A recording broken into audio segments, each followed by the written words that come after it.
is Monty in the Morning, the show Phoenix Magazine readers voted #1 talk radio show in Arizona. #1 during your morning commute. #1 whenever news breaks during your day. And #1 whenever and wherever you want to talk sports. Now it's time for Monty in the Morning. Hey, yo, man, how the heck are you? It is the Monty Show, presented by The Advocates. Find them online, theadvocates.com, the best injury attorneys in the business.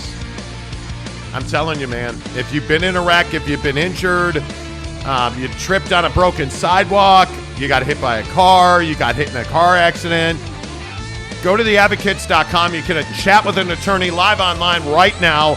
Please do not trust your insurance company when you get in an accident, because they're not working for you. They're working for them. They're trying to keep the most money out of your pocket.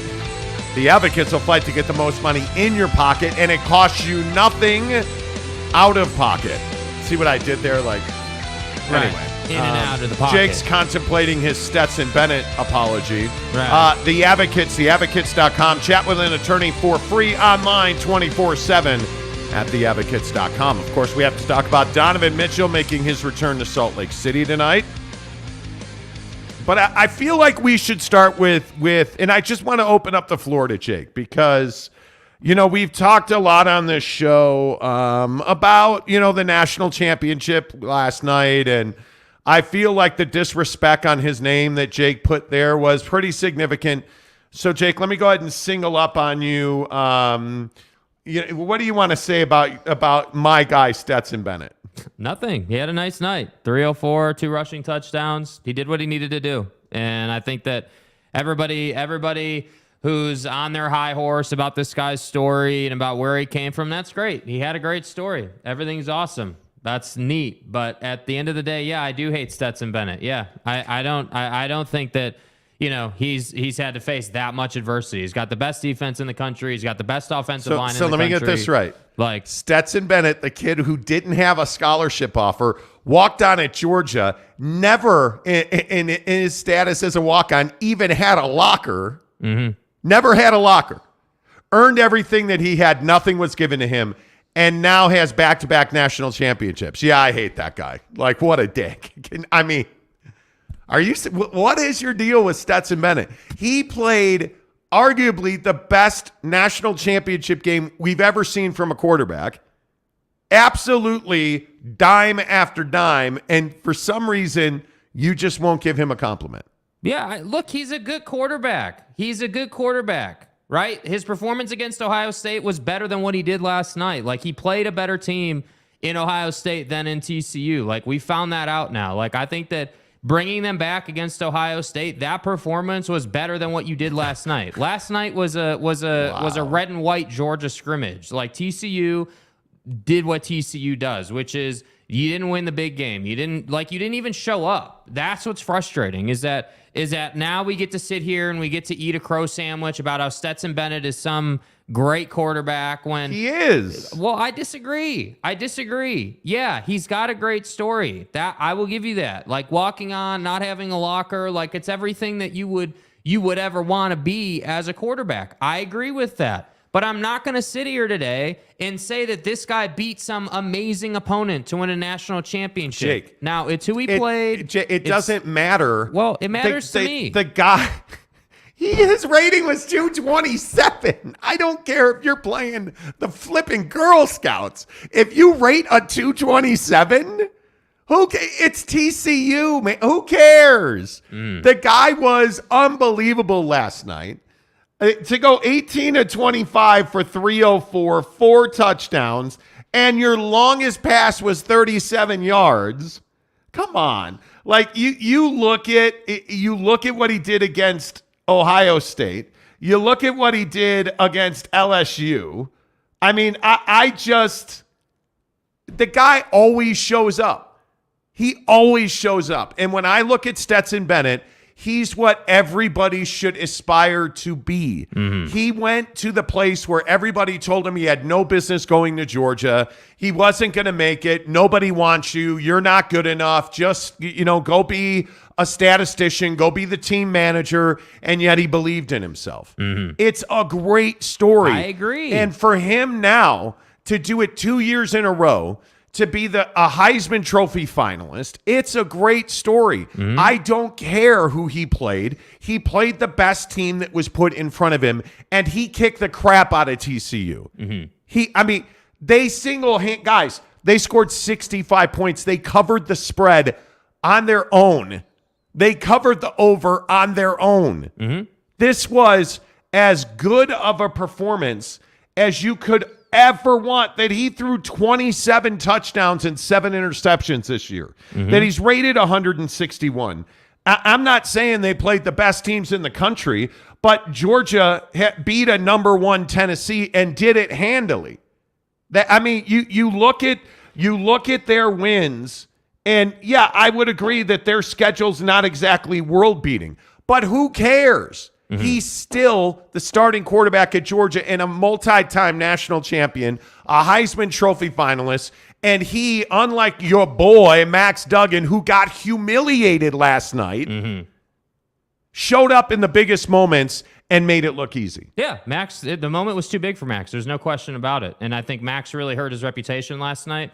I think he's got a load of work to do if he ever wants a sniff at the league. Like, that was embarrassing last night. You weren't close. Your team wasn't close. Your team wasn't ready. Like, you just weren't. You just weren't. Like, there's no spinning. There's no getting around it. Like, I don't think that Georgia's that much better than you, but I think that clearly Kirby is better than Sonny is, and I think that TCU just isn't ready. And furthermore, I think this just furthers the narrative that everyone likes to talk about, which is that the SEC is the big daddy of college football. It's just life. It just is what it is. Like, they are better than you. They are probably twice as better than you. So this little Cinderella story with TCU was nice, but it kind of puts me in a weird spot, because in week 8 or 9, I told you this team had no business being in the college football playoff. And now I have to think about, okay, well, did they get in because the college football playoff committee wanted ratings, or did they get in because they were actually good, right? Because now Michigan looks awful, right? Now, like, every team that TCU beat looks kind of embarrassing. So that's why I struggle with this. And yeah, Stetson deserves credit. The guy earned his way. He's a great quarterback, whatever, right? But I'm not going to sit here and say that the guy, carried his team to the promised land. Like, yes, he played well for a quarterback, but he has a lot to work with. Well, I would agree that last night he faced no adversity. I mean, TCU didn't show up. I totally agree with that.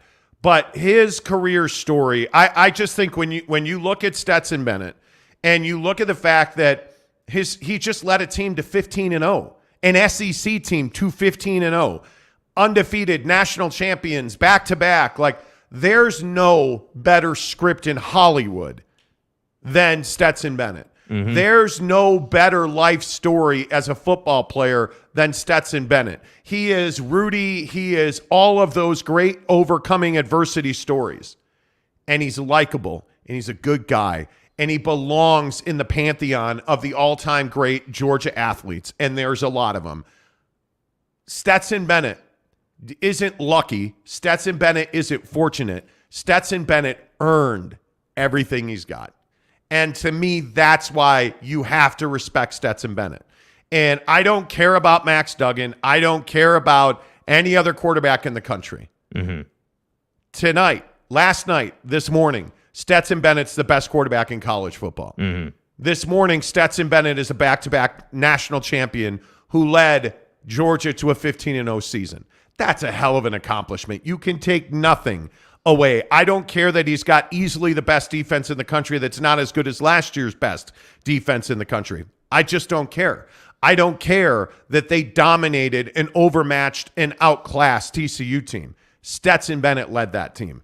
And I just am not here for the detractors. And I saw them all on Twitter last night, and I saw everybody saying that Stetson Bennett doesn't deserve this, or Stetson Bennett deserves everything he's earned.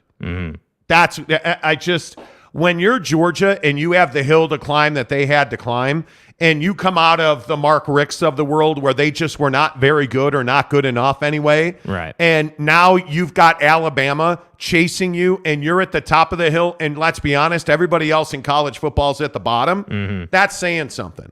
And Stetson Bennett played a big role in that. Now, does Kirby Smart have enough behind Stetson to continue? Probably.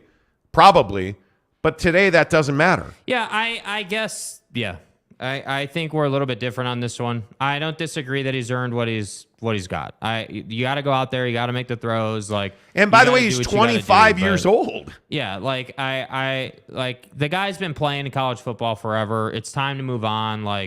I think that Stetson is a great story. I do, but I'm not going to sit here and ignore that he's playing on one of the most talented overall teams in college football. So there is some of that for me. That said, I think I'm not also sitting here saying if you were to put Duggan in behind that line that he'd have done the same thing as Stetson, because I do think Stetson made some great throws. I do think his running ability really shined. Stetson Bennett tied the all-time record for points responsible for at 36 with Joe Burrow. Mm-hmm. Do you understand? In a college football playoff championship game, Stetson Bennett was responsible for 36 points. Mm-hmm. That's ridiculous. I don't care how Max Duggan would have done at Georgia, because Max Duggan's at TCU. Mm-hmm. So I don't care. Stetson Bennett's a great story. And I take nothing away from him. I honestly and truly, I take nothing from him. I don't know. What do you guys think about this? Georgia is back-to-back national champions. I wonder how you guys feel about, Stetson Bennett, his story. First one in this morning, Arlington Bears. What's up, Chris? Good to see you. Kanai Johnson. I'm happy for Don and his success with the Cavs. So we're going to get to Donovan Mitchell coming up here in about 15 minutes. Kurt Myers, good morning. Little Jizzy says, Gluck 5,000. Okay. Eric and Rowley says you're late. Oh, really? We do what we want, so we're right on time. Right. Kurt Meyer says frog leg soup last night. I agree with that. Eric and Rowley says TCU needed the advocates last night. Georgia committed aggravated assault on TCU. Seriously. I totally agree. Yeah, I mean, it could just complete and utter ass kicking. Are you kidding me? You know what I mean? It just is what it is. I said 65-7. Yeah.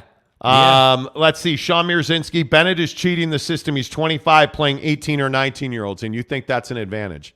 I don't think that's an advantage. Leonard Dunn and Endelove. What's up? He goes, boys. Hey, how the heck are you? Jake drinking the haterade, nameless ghoul 911 says he is. I'm happy too. I love how we all want to be on the bandwagon of Georgia.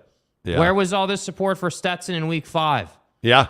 Where was all the, Stetson's the best quarterback since sliced bread in the middle of the season? Where was that? Where was just a week ago all these people saying Stetson's the best thing ever when he struggled in the first 3 quarters against Ohio State?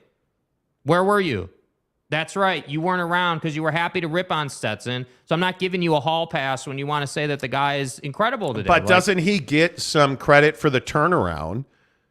Certainly late in the Ohio State game. 100%, I mean, that win is, I would put that win 100% on Stetson Bennett. I think that win is better than what he did last night. You played nobody last night. You played absolutely nobody last night. And by the way, it needs to be said, you earned that opportunity, right? So hear me clearly. I'm not saying that the guy didn't earn a national championship. But what I am definitely saying is that Ohio State win was way better than what you did last night. Last night, you just walked out onto the field to receive the trophy. That's what happened last night. You started the game, ran the football all over the place, then you started passing it, and TCU got defeated. Yeah. When you're at 30 points headed to the half, especially when Duggan throws an interception with 30 seconds left in the half or whatever it was, and then you go down and punch that thing in. It's over. What really were we watching last night? Yeah, I agree. Luis Capasso says Jake is a little feisty this morning. You want me to apologize to Stetson? I'm not doing it. I'm not doing it. I don't want you to. You need to. I mean, you put disrespect on his name, and he's clearly earned it. But, I mean, hey, look like a douche. I mean, you usually do anyway.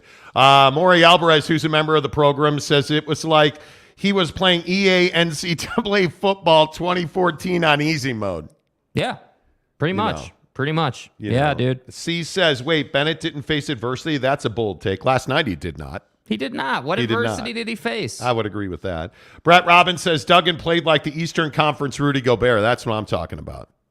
That's what I'm talking about. You know. Yeah. The Eastern Conference. Conference Rudy Gobert. Rudy Gobert. Eric and Raleigh says a hierarchy of football. NFL, SEC, 70-second rest of the NCAA. You know what I mean? Thank you. That's exactly what I'm talking about. Oh, my God. Man. Greg Romano says last night's game showed the Pac-12 greater than the Big 12. No, you should stop smoking crack this early in the morning.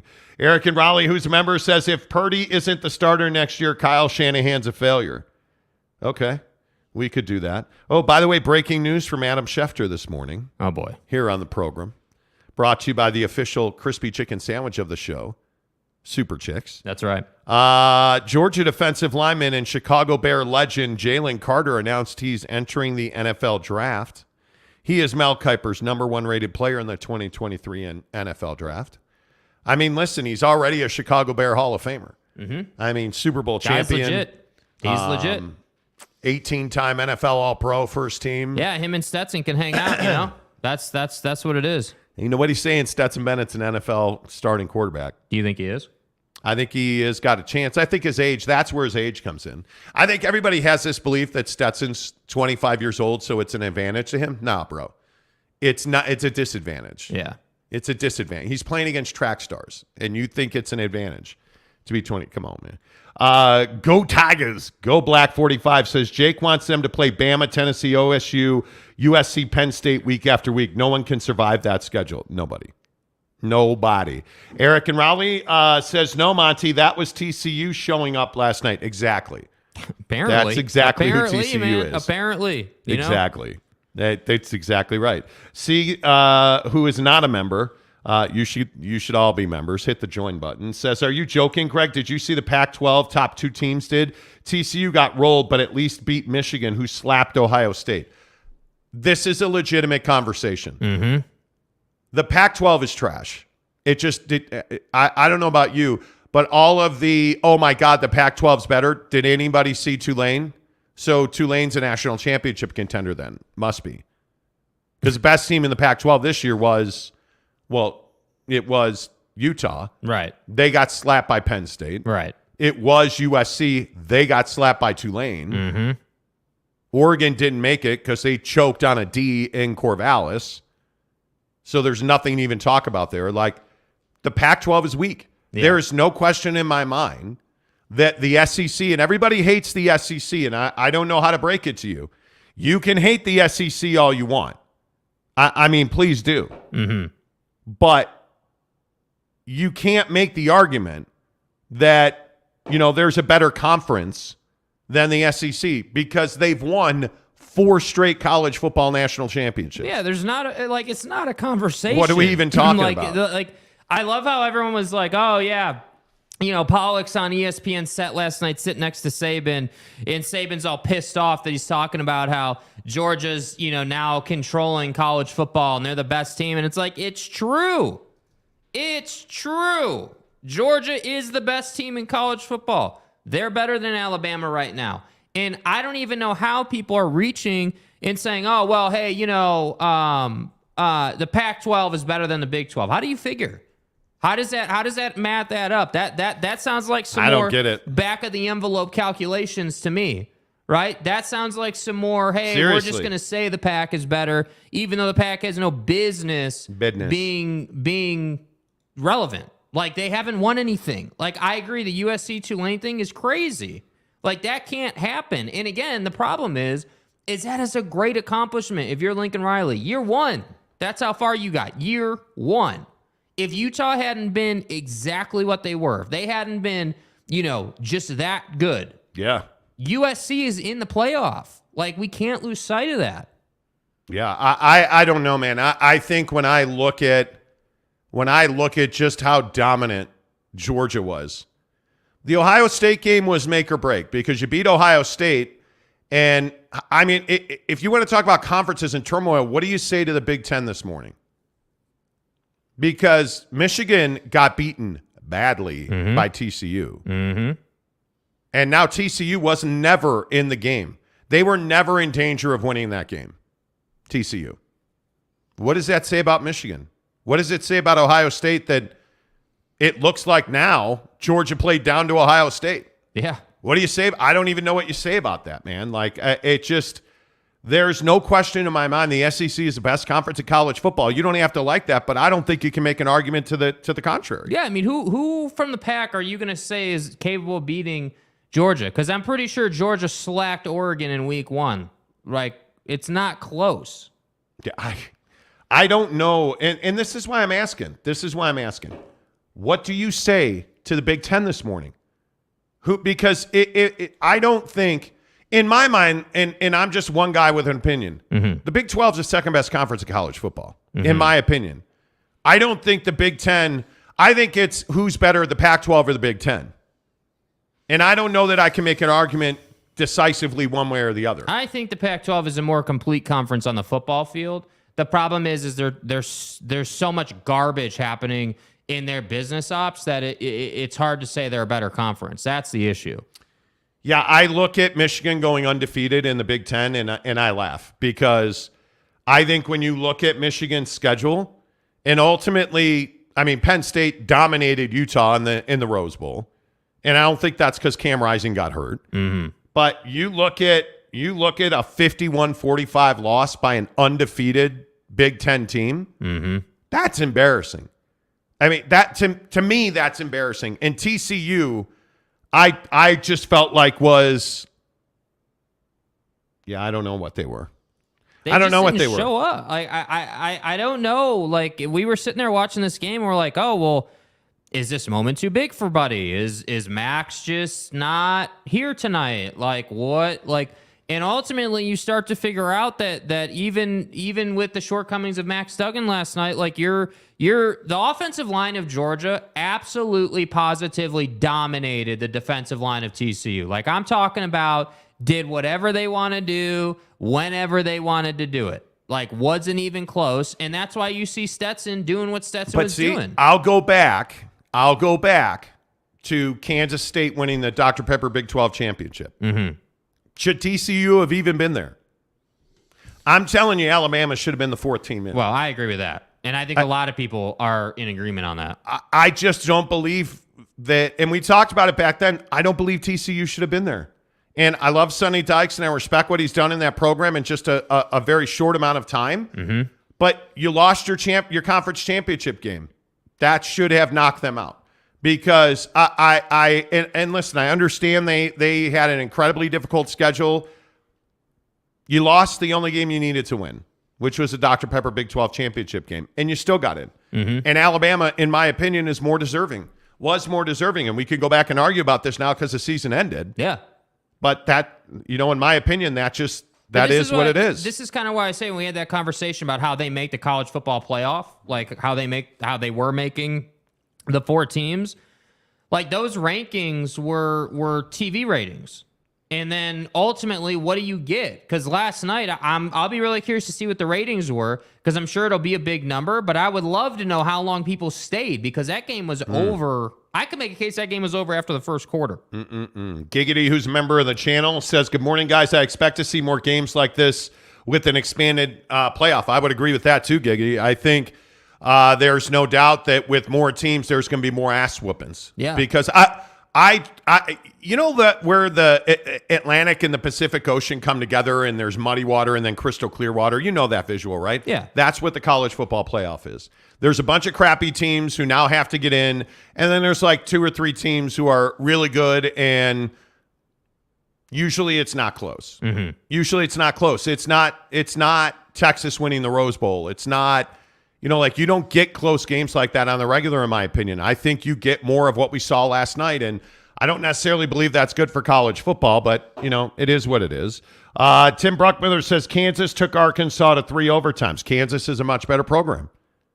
They are much improved. I don't have a problem with it. Yeah. Troy Cushing, who's a member of the show, says, morning, Monty and Jake. Good morning, Troy. Morning. Eric and Raleigh. As a famous actor playing a NASCAR driver once said, if you ain't first, you're last. Yeah. If you ain't first, you're last. Yep. Totally agree with that. Blake Phillips, good morning, says TCU played horrible. They froze under the biggest moment. Georgia came out and punched them hard and fast. if the game was played 10 times, TCU might win 1 or 2. I still think the Big 12 is solid. They are solid. They're nowhere near the SEC. Mm-hmm. I mean, LSU, Alabama, Georgia, the last 4 years. What more? That's it right there. Forrest G, good morning to you, sir.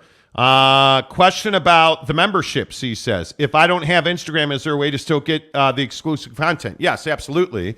And I'll put the link to be a member right here in the chat. Here's how our memberships work.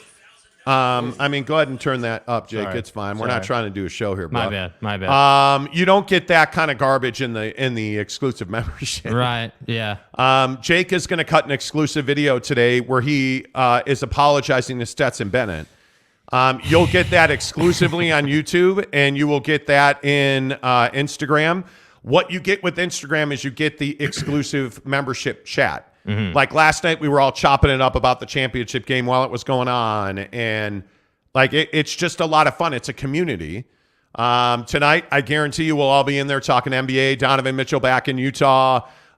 That's what you get on Instagram. But absolutely, as a member of our show, what you get for $9.99 a month is you get exclusive access to a video every day. You get an exclusive, access to our contest. There's already, if you're a member of the program, already know what our big event's going to be in March. You guys already know what that is. You know the details of that.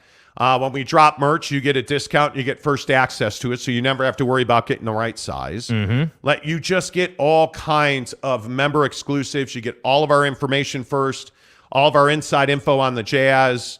You get all of that first. Like all of that comes to you as a member of the channel, and all you have to do is join for $9.99 a month.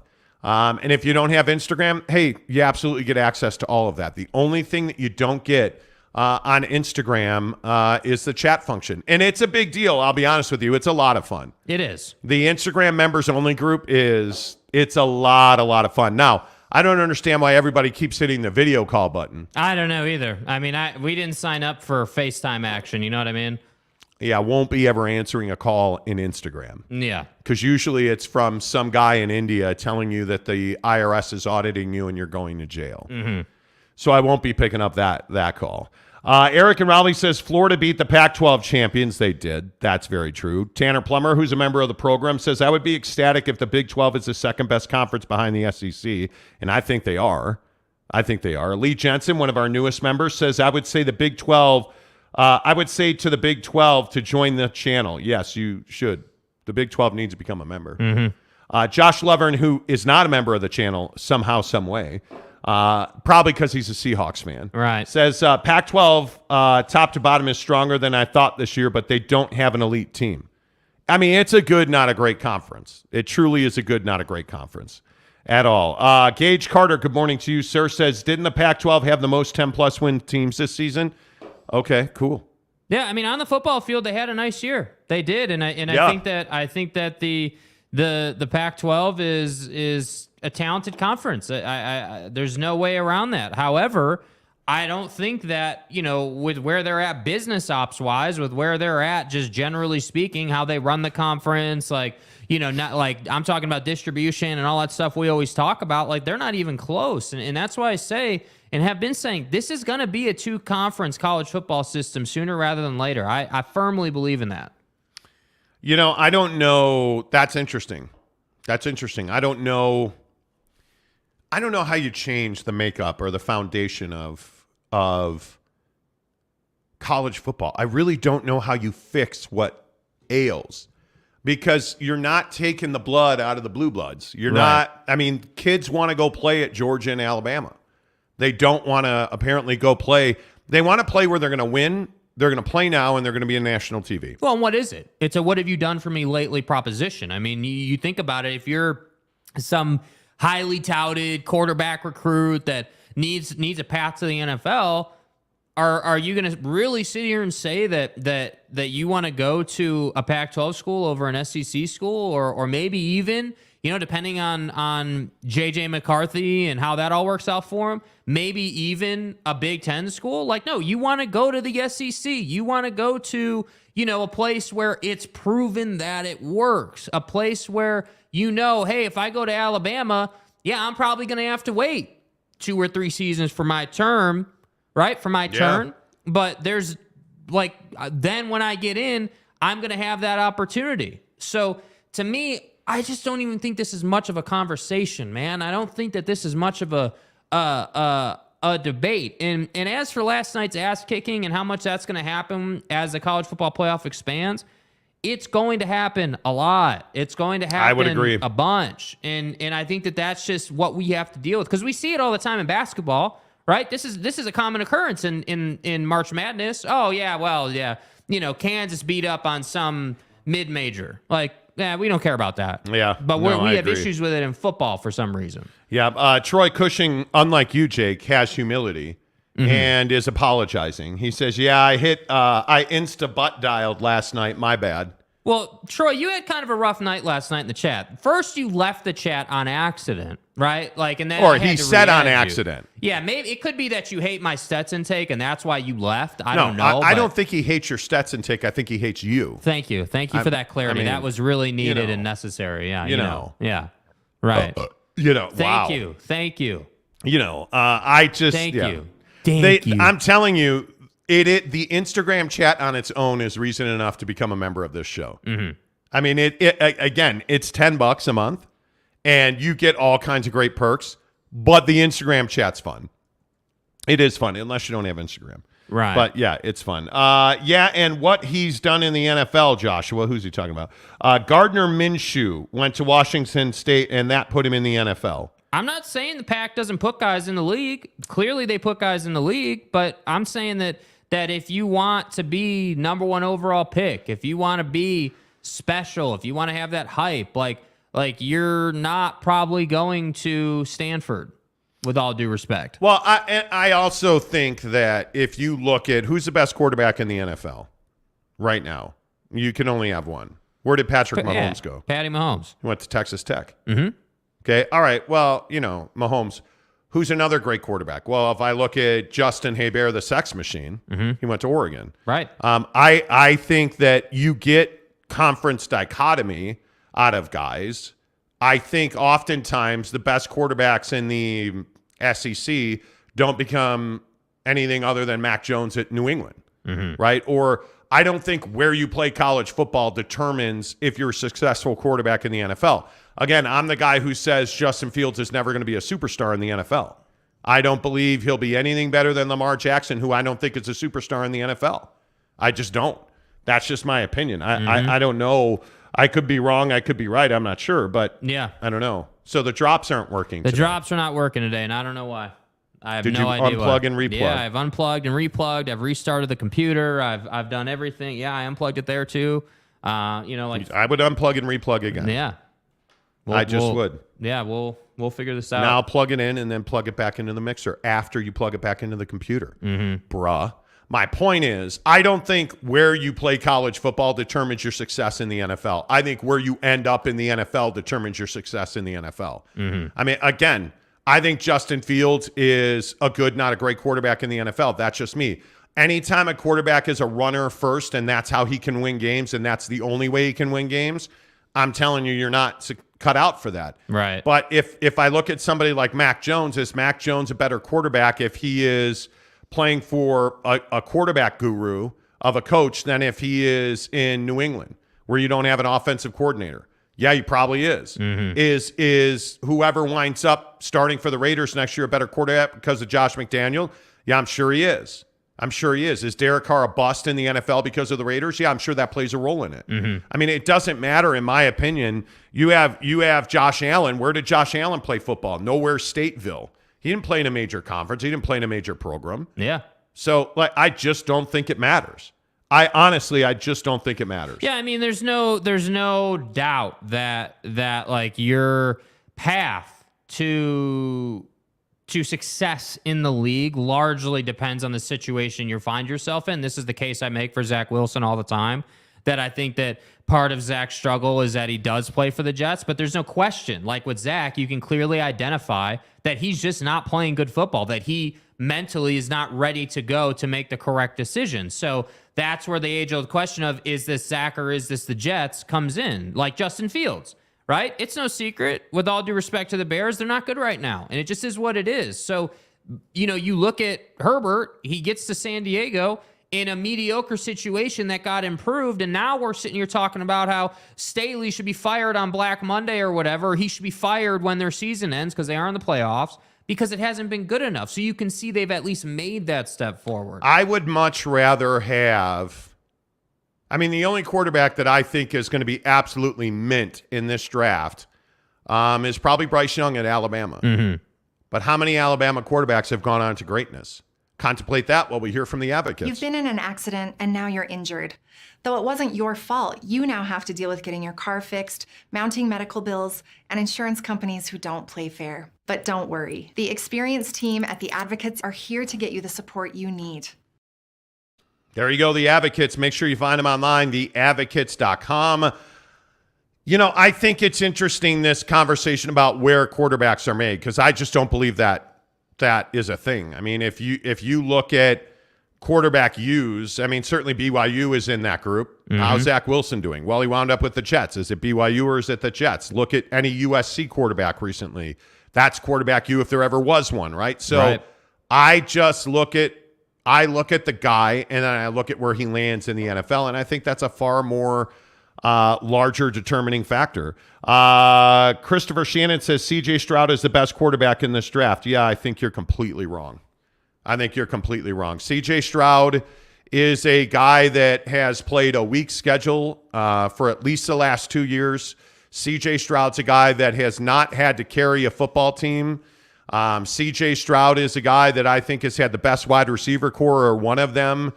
And again, I just go back to the fact that I think the Big Ten is a joke. I think the Big Ten is one of the worst football conferences in the country, and nobody wants to talk about that.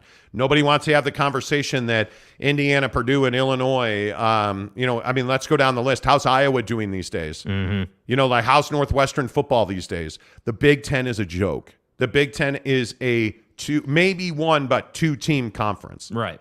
Every single year. And nobody wants to talk about that. They just want to talk about how great their TV contract is. C.J. Stroud is a guy who's going to have to go and prove that he can move the way he did in the bowl game, because we've not seen that from C.J. Stroud being a mobile quarterback, and all of a sudden he is. Yeah. If he can move and throw like he did, okay, he's a better quarterback. Nobody is as tested. Nobody has performed at a high level. Nobody has carried their team the way that Alabama had to be carried by Bryce Young, especially this past year. I agree with that. Bryce Young absolutely carried the Alabama Crimson Tide. And what reward did he get? What reward did he get? He didn't get a reward. He did not. And that's kind of my gripe with Stetson, if I'm being honest. They won all their games. They're undefeated, and in college football, if you haven't lost, you're gonna go, no matter how controversial or not controversial it is. But I'm telling you, if you put Stetson in Bryce's shoes, maybe things change a little bit. So that's what I'm saying. That's where it's like, hey, I don't hate Stetson. I don't hate his game. I think he's got a really nice arm. He made a couple of throws last night on the run, rolling the pocket, that I thought were beautiful. NFL caliber throws. So I don't doubt the guy's talent, but I just get a little perturbed or a little salty about the fact that we're going to sit here and say that this guy is like the best quarterback in college football. Because I don't agree with that. I would pick Bryce Young over Stetson. I would. I think Bryce has had to do more. Bryce has had to lead his team through way more adversity, through tougher games, because they're not as good. So it's been more on his shoulders. That's what I really believe for Bryce. So to me, it's like, yeah, Stetson had a hell of a year. To do what Joe Burrow did is unprecedented. Nobody has ever done it, obviously, since Joe Burrow. So I say he had a great year, but I just look at the college football landscape, and it's the SEC until it's not, man. That is just the cold, reality of football. Like, the better team is who gets rewarded, and that's the SEC right now. There's no way around that. Yeah, and I just don't know how you get around. I don't know how you get around a lot of this stuff, because it's very difficult to, like, looking at just some of the draft rankings and trying to understand, like, how people rank. Like, there are people who will tell you Will Levis is the best quarterback in the country, NFL prospect-wise. And again, I'm just saying it's because Will Levis has performed at Kentucky, which is in the SEC, and he's played a legitimate schedule. And you look at some of the numbers, and I mean, it's pretty incredible. You know, I don't believe, and again, this is just my opinion, I think Bryce Young is a generational talent because when you have to carry the mail for an entire team, Alabama's defense was light this year. Alabama's wide receivers were light this year. Alabama's running game was not great this year. Like, all you could count on in Alabama, game in and game out at Texas against Tennessee, was Bryce Young, week in and week out. And I'm not saying that C.J. Stroud's a bad quarterback. I think his best attribute is that he's incredibly accurate with the football. Right. But now we're starting to see that he can really run. But does that make him a better quarterback? I would take Tanner McKee, in my opinion, before I would take C.J. Stroud. Like, I look at what Tanner had to do on a terrible Stanford team. They're terrible. And he still showed out. I mean, he as far as pro-style quarterbacks go, you want a guy that can drop back and sling the rock? That's Tanner McKee, man. Yeah. Like, I think when you look at, like, I think one of the biggest busts in this draft is going to be Anthony Richardson. Yet you have people who are like, oh, you got to go and get Anthony Richardson. You got to have. Like, are you serious? I think people have kind of come around a little bit to, hey, the running style quarterback in the NFL is probably not your most efficient route to success. And I think, you know, this Lamar situation with the Ravens, and like we've seen, like, you know, it goes all the way back to like Robert Griffin III, who couldn't stay healthy because all he wanted to do was run around and take hits on the sideline from linebackers. Like, that's where I think the people are starting to come around on these running quarterbacks, but it gets kind of murky when you come down to preferences. You know, when you're looking at a McKee versus a Stetson or a Bryce Young, like a lot of this, like Levis is a great example. There are a lot of people who love Levis, and to me, it's like, yeah, that guy's got talent, but how does that pan out in the league? And by the way, how long does it take him to learn an offense? That's what I think your challenges are in the NFL. So when I'm looking at a quarterback, I don't want the guy playing behind the best line in college football. Sorry, Stetson. I don't. I want the guy who played against one of the best in college football, but at times struggled. That line struggled for Alabama quite a bit. They didn't have a great running game. They had, at times, really nice passing material in their wide receiver room. So that's what I'm saying. That's why I'm a Bryce Young advocate. But again, there's a laundry list of guys here that I'm sure could make a good impact in the league. Yeah, I don't know. Yeah, we'll just at some point I'm going to have to reach over the table and bounce your face off of it because, like, when do you understand that Stetson Bennett went to Georgia, Justin Fields goes to Georgia, so Stetson Bennett goes to junior college, dominates at junior college, comes back to Georgia. The guy had no reason to succeed. Yeah. They chose everybody over Stetson Bennett, and yet he still succeeded. Yeah. Do you guys even remember that about Justin Fields winds up at Georgia, then Ohio State? And I mean, it's remarkable to me how many people were chosen over Stetson Bennett. You know, like it's crazy. Yeah. Anyway, hey, newest member of the show is Gage Carter. Gage, appreciate you. Go ahead, play the. Thanks. Yeah, no, we can't because we're having technical difficulties, which is very rare for this show. Can you go ahead and play the jingle when people do do do do do do do do? I can't, man. I think you should have to speak the drops because you can't play them. So, hey, the newest member of the show, Gage Carter. Thank you, Gage. Way to go. Gage is now getting access to our exclusive member-only content right here on YouTube. Gage, make sure you DM Jake on Instagram. He is SLC Jake on Instagram. Jake will add you to the members-only group. So everybody make sure you go ahead and welcome Gage Carter as an exclusive member of the show. Thank you, Tanner. He says, welcome, Gage. Absolutely. Anyway, Christopher Shannon says, good old boy mindset still mindset still in effect down there.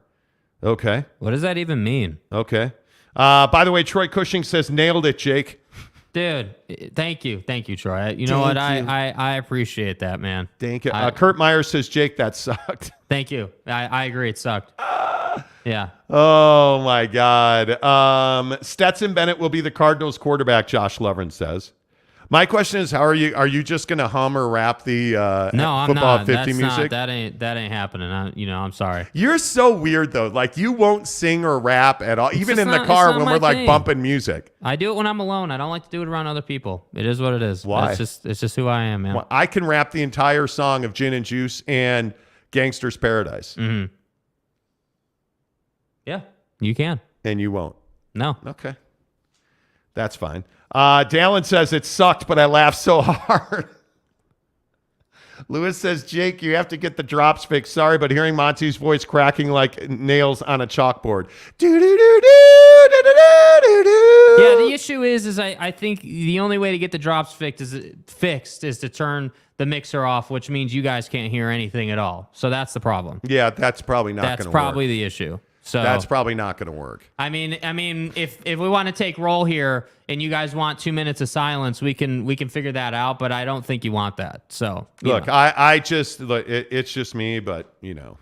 And somehow, some way, this seems to happen to us about once a month, where things just don't work. Dallin says, how long can't we hear for? Maybe it's worth it. Like 35, 40 seconds. Yeah. Let's do it. Here we go. You ready? Yeah, do it. Start the clock. Go. You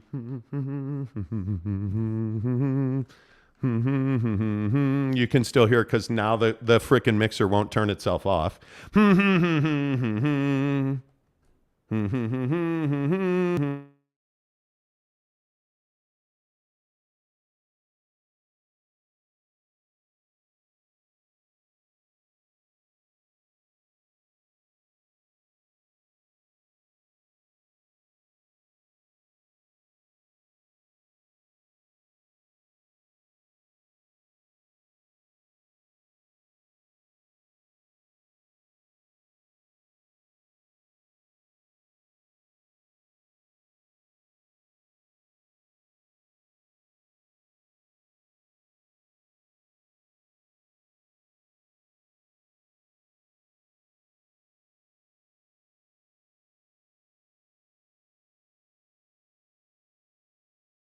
Looking for. Hello. I can see it in your eyes. I can see it in your smile. Hello. You're all I've ever wanted. Your Please arms are open wide. Okay, they can hear you now, right? They can hear you. Oh, sorry. I was just singing, trying to pass the time. Hey, let's go. What did I tell you? Let's go. Let's go. Holy crap, dude. That's amazing. That's Jeez. right. The only thing better than that is here. John Cena. Oh, yeah, here. I got you.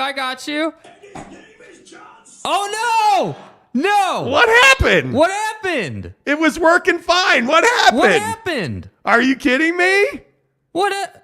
Bro, amateur hour. Is it not working again? Play another one. Now it's not working. Oh, my God. Oh, my God. Dude, what are we Oh, doing my God. with this today, man? Oh, my God. I am sorry, guys. Like, I don't know. Yay! Jesus, man. Why? It works every single day. Okay. Look at that. Okay, we need to catch up. So Gage deserves his draft chime. Hey! There we go. Okay. Hey, Thank Gage, you. welcome to the show, my guy. Holy crap, dude. Gage Carter, appreciate that. He says just Good like that. Lord, man. Exactly right. Just like that, it's time for Football at 50. 10 of the hour, every hour on the Monty Show. We bring you the biggest stories in football. Presented by our good friends at Papa Murphy's. And can I tell you, oh my goodness, for the championship game of college football. We got the traditional crust, barbecue sauce, onion, extra mushroom, and zesty herb. Herb was amazing. But we also got the marinara meatball. Oh my God. The meatball, I'm telling you, the meatballs are just incredible. Like, you guys. all you have to do, go and pick them up, take them home. Now, I noticed a slight difference. We've had them a couple times now, slight difference. Preheat the oven to 425, right? We did 400 the other day. 425 was better. 425, 25 minutes. Do not check them. Just leave them in there. You take them out. They're steaming. It's incredible. That was amazing. That was amazing. In my opinion, that was amazing. Freaking amazing. Let's see. Mike Maple says he can't. Okay, can everybody confirm that you can hear us? Can you guys hear us now? Like, now I'm starting to freak out that you guys can't hear us, but it says you can hear us, so just confirm you can hear us. Or is Mapes broken today? Is Mapes broken? Can you guys hear us, dude? Good. Jeremy says he can hear us. Good. Screw you. And more importantly, can you see our beautiful faces that are supple and just great? Yeah. Yeah. Of course they can. I hate this take right here. Christopher Shannon says Stetson Bennett shouldn't even be in college football. He's 25. Have to have an age limit. Why? I disagree. Why do you have to have an age limit? What is it that you don't like about him being 25? That is just, with all due respect, that's just such a naive take. Being 25 when you're going up against 20-year-olds is not an advantage. I hear this all the time. It's not an advantage. We've talked to guys that are, we've talked to a ton of BYU players, or the difference is every day that you're older than the guy behind you, he's a step faster and he recovers a bit quicker than you do. It's not an advantage. It isn't. Now, can you be more mature? Yeah, absolutely you can be more mature. It's not an advantage, man. And it just, anyway. I mean, it's what it is. It's crazy. Opinion, man. I just think, I don't get it. Maury Alvarez says a face blur would be. Maury, that's not very hurtful. Nice, bro. That is hurtful. My feelings deep down inside are hurt, bro. Cam Rising and Brant Keithy are back for the Utah Utes. Now, obviously, with Cam Rising, he's going to have a significant procedure on his leg. What I'm told is an ACL and significant structural issues in that leg. Mm-hmm. We'll find out what it is at some point, but Brant Keithy and Cam Rising are back. Jake, what does that mean for Utah football? Yeah, I mean, I think it means everything. I think, I'm seeing all these people tweeting last night, well, why would Brant come back? And why are these guys coming back? You know why they're coming back. There's only one reason to come back again after major knee injuries for both of these guys. That's to win a national championship. And yes, it matters that the college football playoff is expanding to 12. That absolutely matters. Ken Scott, when he came on the show, told us that. I want to say Max Tooley made a brief reference to it about the Big 12. Like, you start to understand these guys see the path. So to me, what does it mean? It means everything. It absolutely means everything. I think the only question is, how soon can Cam actually get back and be 100%? That, I think, is what we're left to speculate on, because we all know Brant's going to be good. Yep. It's just a matter of if Cam is going to be back in any reasonable amount of time. Yeah, I think you come back to Utah because the path to the college football championship just got a lot clearer. Yeah. And I think you're looking at, in my opinion, a real opportunity to be, three-peat as Pac-12 champions. And with a phenomenal recruiting class, and we'll see what changes wind up happening on staff and all of that, we'll see what happens. Yeah. But my guess is that when you look at this Utah Utes football program, there's no reason to think that they can't compete with USC and Oregon, because they can. And I think that's why you come back, because you want your shot at a spot in the college football playoff. I think that's why you come back. There is, in my mind, there's just no doubt about that. And I think that's, for me anyway, that's why you come back. I do. NFL, National Football League. Tua tagged your mama is still not clear to play for the Miami Dolphins after his latest concussion. How big of a deal is this for the Miami Dolphins? I think it's a huge deal. I think, I think Tua is one of those guys that's been doubted his whole career, and he finally got traction this year. And I think it all started with the Tyreek Hill edition. And, even when they added him, we had people mocking, Tua because of the air he put under that throw at practice one day. Like, this guy has been maligned his entire career. And I think finally dude starts to get traction, and then the concussion stuff happens. And I'm the guy who said, hey, this guy should retire from football. After the image that's burnt into my brain for the rest of my life of him laying on the field, like just with his fingers and just melting, he means so much to them. But for his sake, I wish he would retire. But this goes back to being 25 in college. Again, you look at Tua Tagovailoa. Do you think Tua Tagovailoa was worried about his education? Do you think Tua was at all worried about anything but making a paycheck and taking care of his family? My guess is he was not. Yeah. And I look at Stetson Bennett.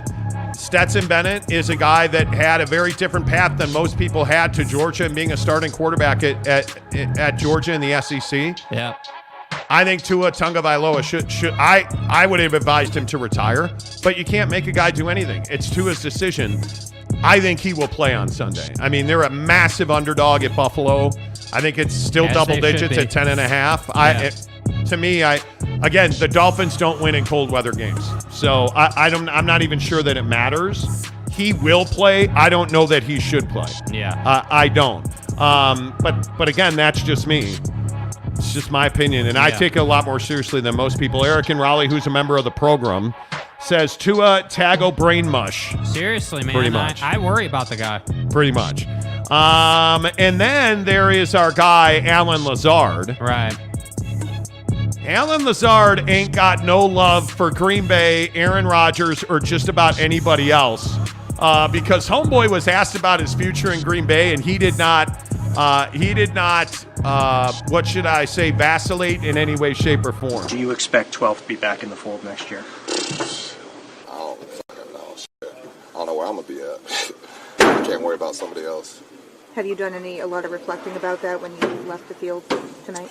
You know, definitely going into the game, I kind of had a realization that my first game here and potentially my last game, which it is, was going to be versus the Lions at home. So, I took just a few moments just to kind of soak it all in and just pat myself on the back, I guess, and just be thankful for this opportunity and this experience to be here for 4+ years now. Contemplating whether it's my last game or not, wish it is.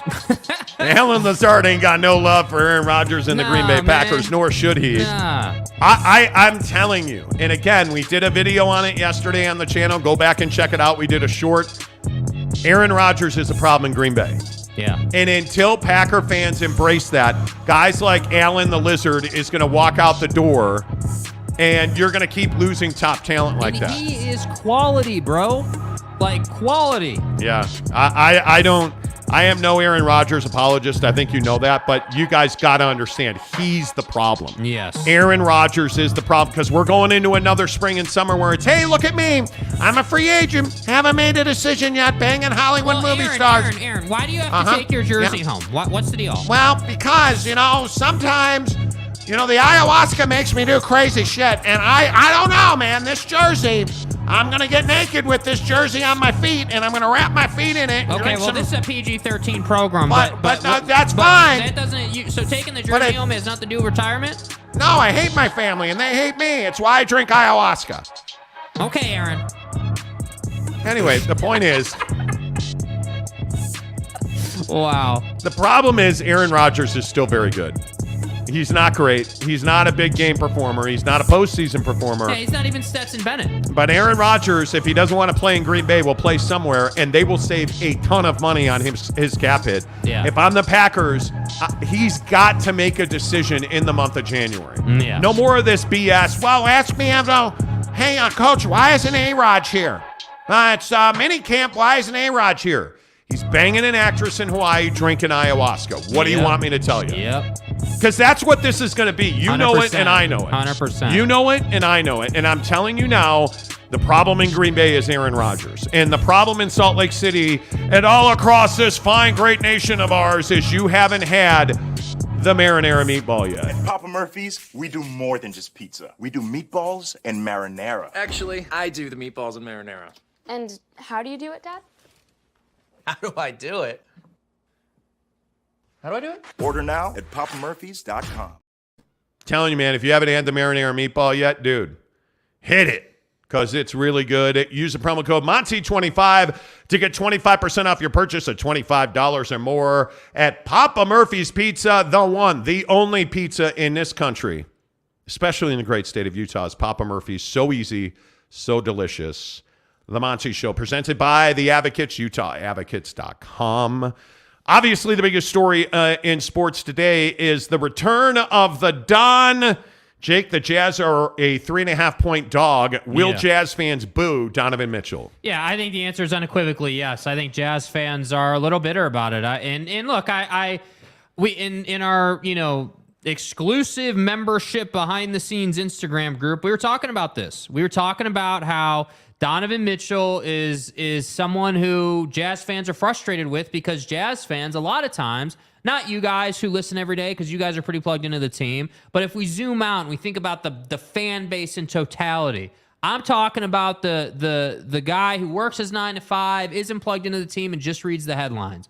That guy is not happy with Donovan Mitchell, and the issue and the reason for that is because they read headlines, just like a lot of us do. So Donovan's headlines, as we all know, haven't been real positive lately. You take that, you combine that with the 71-point game, which is another headline maker. And what do we have? We have a perfect storm for everyone hates Donovan Mitchell who doesn't understand his plight in life. Yesterday in this town, what do we get? We get Smith going on the radio, talking about how they feel like they had a great relationship with Donovan Mitchell, how they feel like, they made great progress in this town.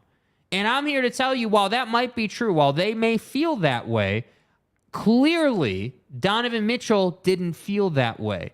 And I'm also here to tell you that I don't think Donovan's issues were so much that he hated playing for the Jazz. I don't think Donovan walked around every day and said, man, I hate Vivint, I hate the Jazz, I hate their fan base. I don't think that's Don. But what I do think is that Don didn't enjoy not being in a more diverse culture, with all due respect to Salt Lake, right? We know, and we've had the conversation, and we're not looking to go back into that conversation, but we know the demographics in Salt Lake. We know that it's a predominantly white state, and I think Don was frustrated that, as he said in his own words, there weren't more people that, quote, looked like him. And I respect that. So will he get booed tonight?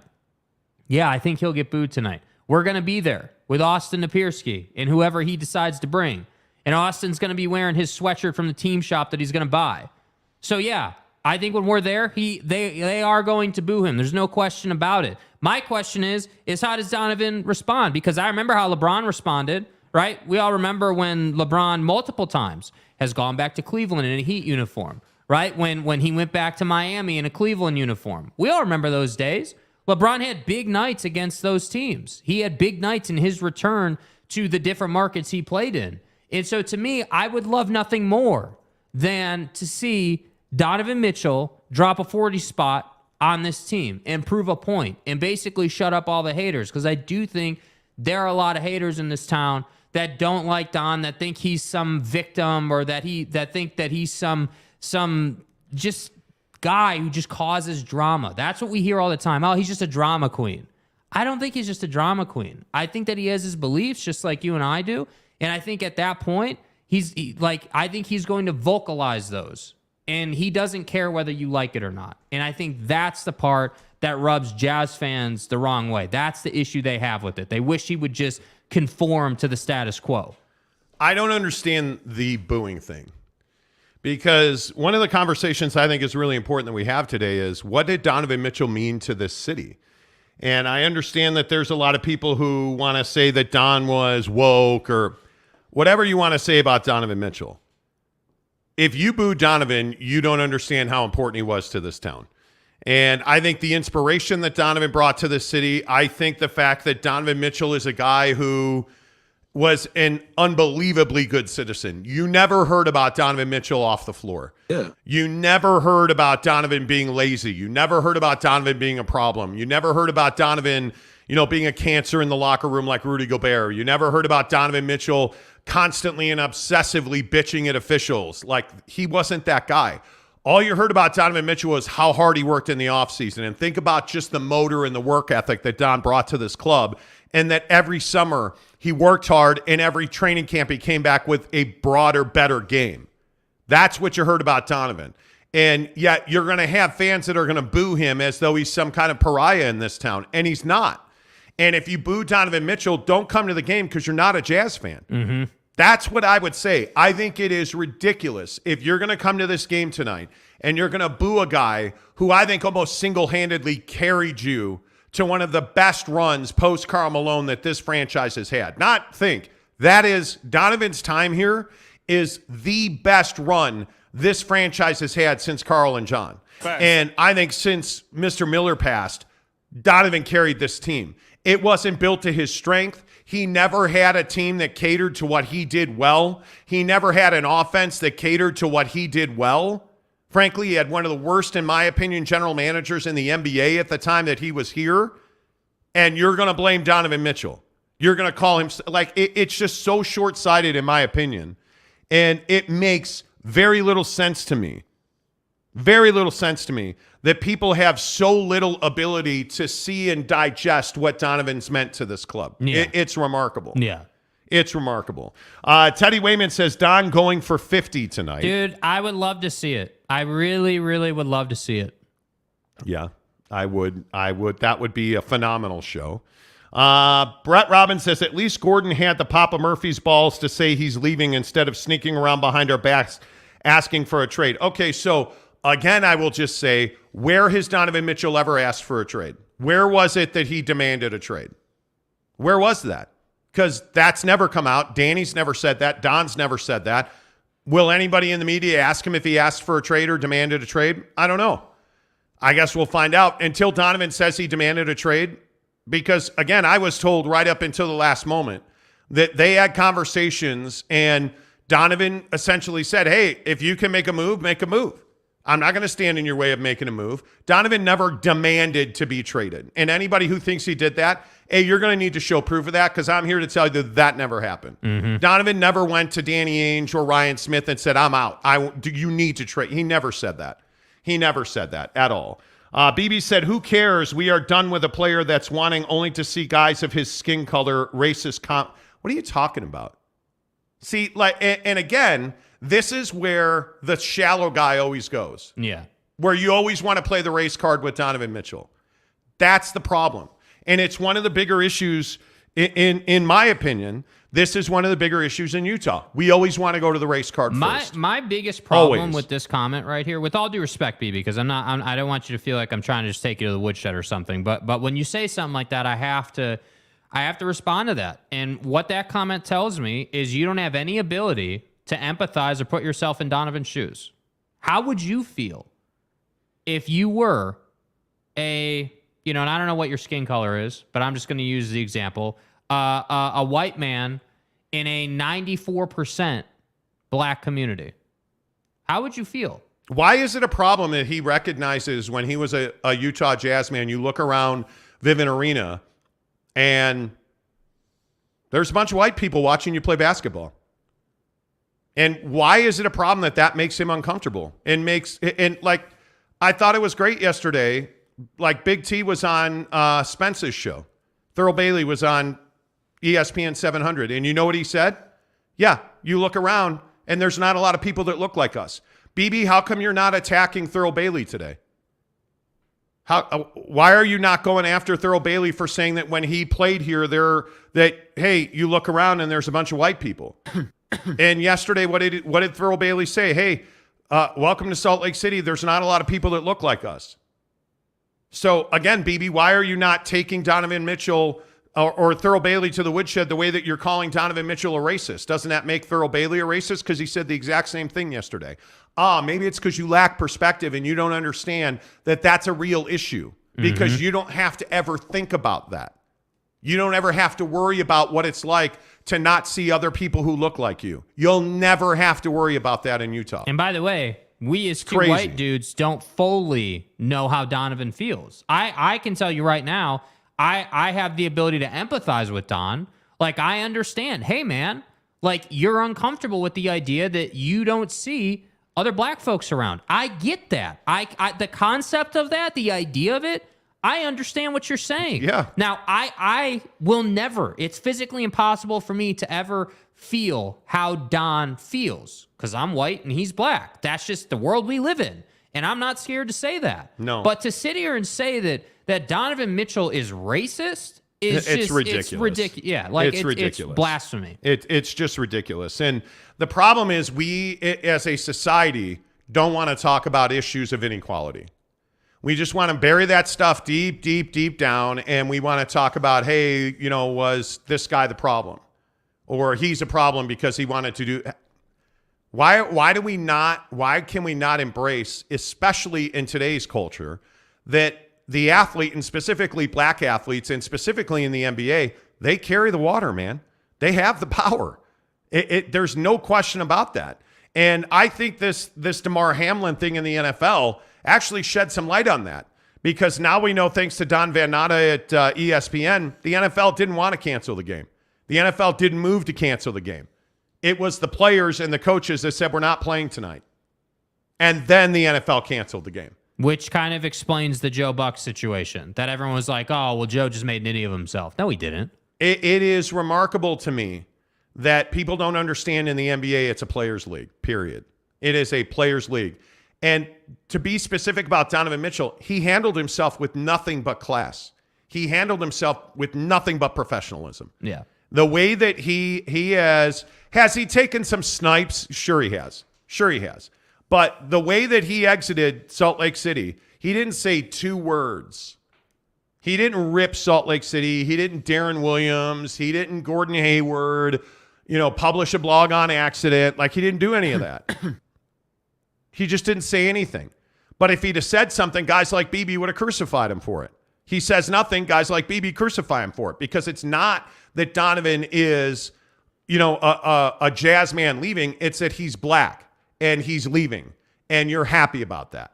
And that's the real issue. Yeah. That's the real problem, in my opinion. Let's see. Nameless Ghoul of 9/11, who is a member of the show, says, Monty speaking truth on Don. Don was a beast. Best Jazz since Stockton and Malone. And I don't think there's any doubt about that. Yeah. We, as a fan base, did not appreciate Donovan Mitchell when he was here. You never do. You never, ever do. It's why, and I had to drag you kicking and streaming to go to the Laker game, I'm going to see LeBron James before he retires. And I'm going to do it in Los Angeles, because that guy's being wasted in L.A. Okay, I don't know that you had to drag me kicking and screaming. Well, you weren't exactly excited to go. Well, those weren't exactly $5 tickets, my guy. I just don't care about that. The point is, when you have guys like Kevin Durant, when Kobe Bryant's a perfect example of this, Michael's a perfect example of this, when you have guys like that, and you see that LeBron's at the end of his career, and you see that Kevin Durant's at the end of his career, next chance I get to see the Nets, I'm going to see him, because I want to see Kevin Durant while he's still Kevin Durant. And you have to appreciate those guys. We did not appreciate how good Donovan Mitchell is, and we resent Donovan Mitchell for how good he was when he was here, because now he's even better and he's with the Cavs. And they're contenders in the Eastern Conference, and the Jazz are out of a playoff spot. And I think a lot of fans resent Donovan Mitchell because he's another superstar that didn't stay here. And at what point, by the way, can we start saying that maybe it's not the player and maybe it's us as a fan base? Mm-hmm. When can we start saying that? Because this is not new, by the way. Brett Robbins says, Mitchell is young and a top 15 player. You just don't trade that on a whim. There's no doubt he wanted a trade. No, I don't. I actually think, from what I understand, from a combination of what I've been told by Jazz sources and NBA sources, what happened was that Donovan Mitchell was left on an island. Donovan Mitchell was not in the loop on Rudy Gobert. And I do believe, and people close to Donovan have told me this, and Rudy's people told me the same thing. Donovan Mitchell and Rudy Gobert didn't hate each other. They just knew they couldn't play together. That's what it came down to. And once Rudy got traded, I think Donovan was a little surprised at the return. And I think that's when they started having conversations. Donovan Mitchell, Ryan Smith, and Danny Ainge started having real dialogue after the Rudy trade. And I think teams like New York were just not going to make the trade. Foolishly, they were not going to make the trade. And then when Cleveland swooped in, because Cleveland was not a real contender for Don at any point until the last probably 5 days before the trade happened. And they got real serious about it. And I think that's why you saw that trade happen. I don't think Ryan Smith and Donovan Mitchell have a bad relationship. I don't think Danny Ainge and Donovan Mitchell had much of a relationship. And I don't think Donovan Mitchell hates the Jazz. I think Donovan Mitchell saw an opportunity, and he was not going to stand in the way of what is a blockbuster, massive deal, because the Jazz can't say no to that deal. You're not saying no to what the Cavs offered. You're just not. There's no chance that's happening. So when you get that opportunity, and I think when they went to Donovan and said, hey, we have an opportunity, Donovan Mitchell was like, sure, let's go. Let's do it. He's not going to stand in the way of that. And he was uncomfortable with the environment here. So I don't think Don, and I would put it at 99%. I don't believe Donovan Mitchell said, you need to trade me. I want out of Salt Lake City. I don't believe that ever happened. Because I talked to a lot of people at that time that were right there in the middle of it. And nobody ever heard Donovan Mitchell go to anybody and say, I want out of Salt Lake City. Nobody ever said that. Just like Rudy Gobert never demanded a trade.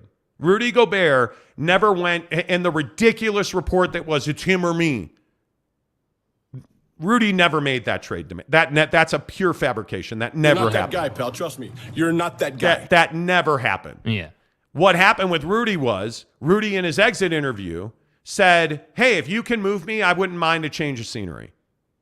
And which is very different than, hey, trade me or I'm not playing. The Jazz absolutely were trying to trade. I think the Jazz had a Rudy Gobert deal at the deadline. And I think if they had traded Rudy Gobert at the deadline, Quinn Snyder would still be the coach of this team. Donovan Mitchell would still be here, and this would be the best team in the Western Conference. But that's not how the stars align. And they didn't trade Rudy at the deadline. They traded him over the summer. And I think a lot of things came together. So is he going to get booed tonight? Yeah, oh, there's no doubt about that. He's going to get roundly booed tonight. There's no doubt about that. And this whole thing yesterday, 2 minutes on this. This whole thing about the Cavs skipping shoot around. Don't buy into this whole thing of, oh, well, they skip shoot around because it's Salt Lake and he's scared to play. No, they didn't skip that. That just has nothing to do with it, dude. You really think that Don is scared to play? No, Don is rolling up tonight in full-on villain mode, ready to light this thing on fire. He's ready. Yeah. He's ready. There's no doubt. I think not only is Donovan Mitchell not scared to play, he cannot wait to play. Exactly. I think he is excited to play. I think it is. That's every day. To me, I think it is going to be remarkable. I think it is going to be remarkable to watch him perform tonight. And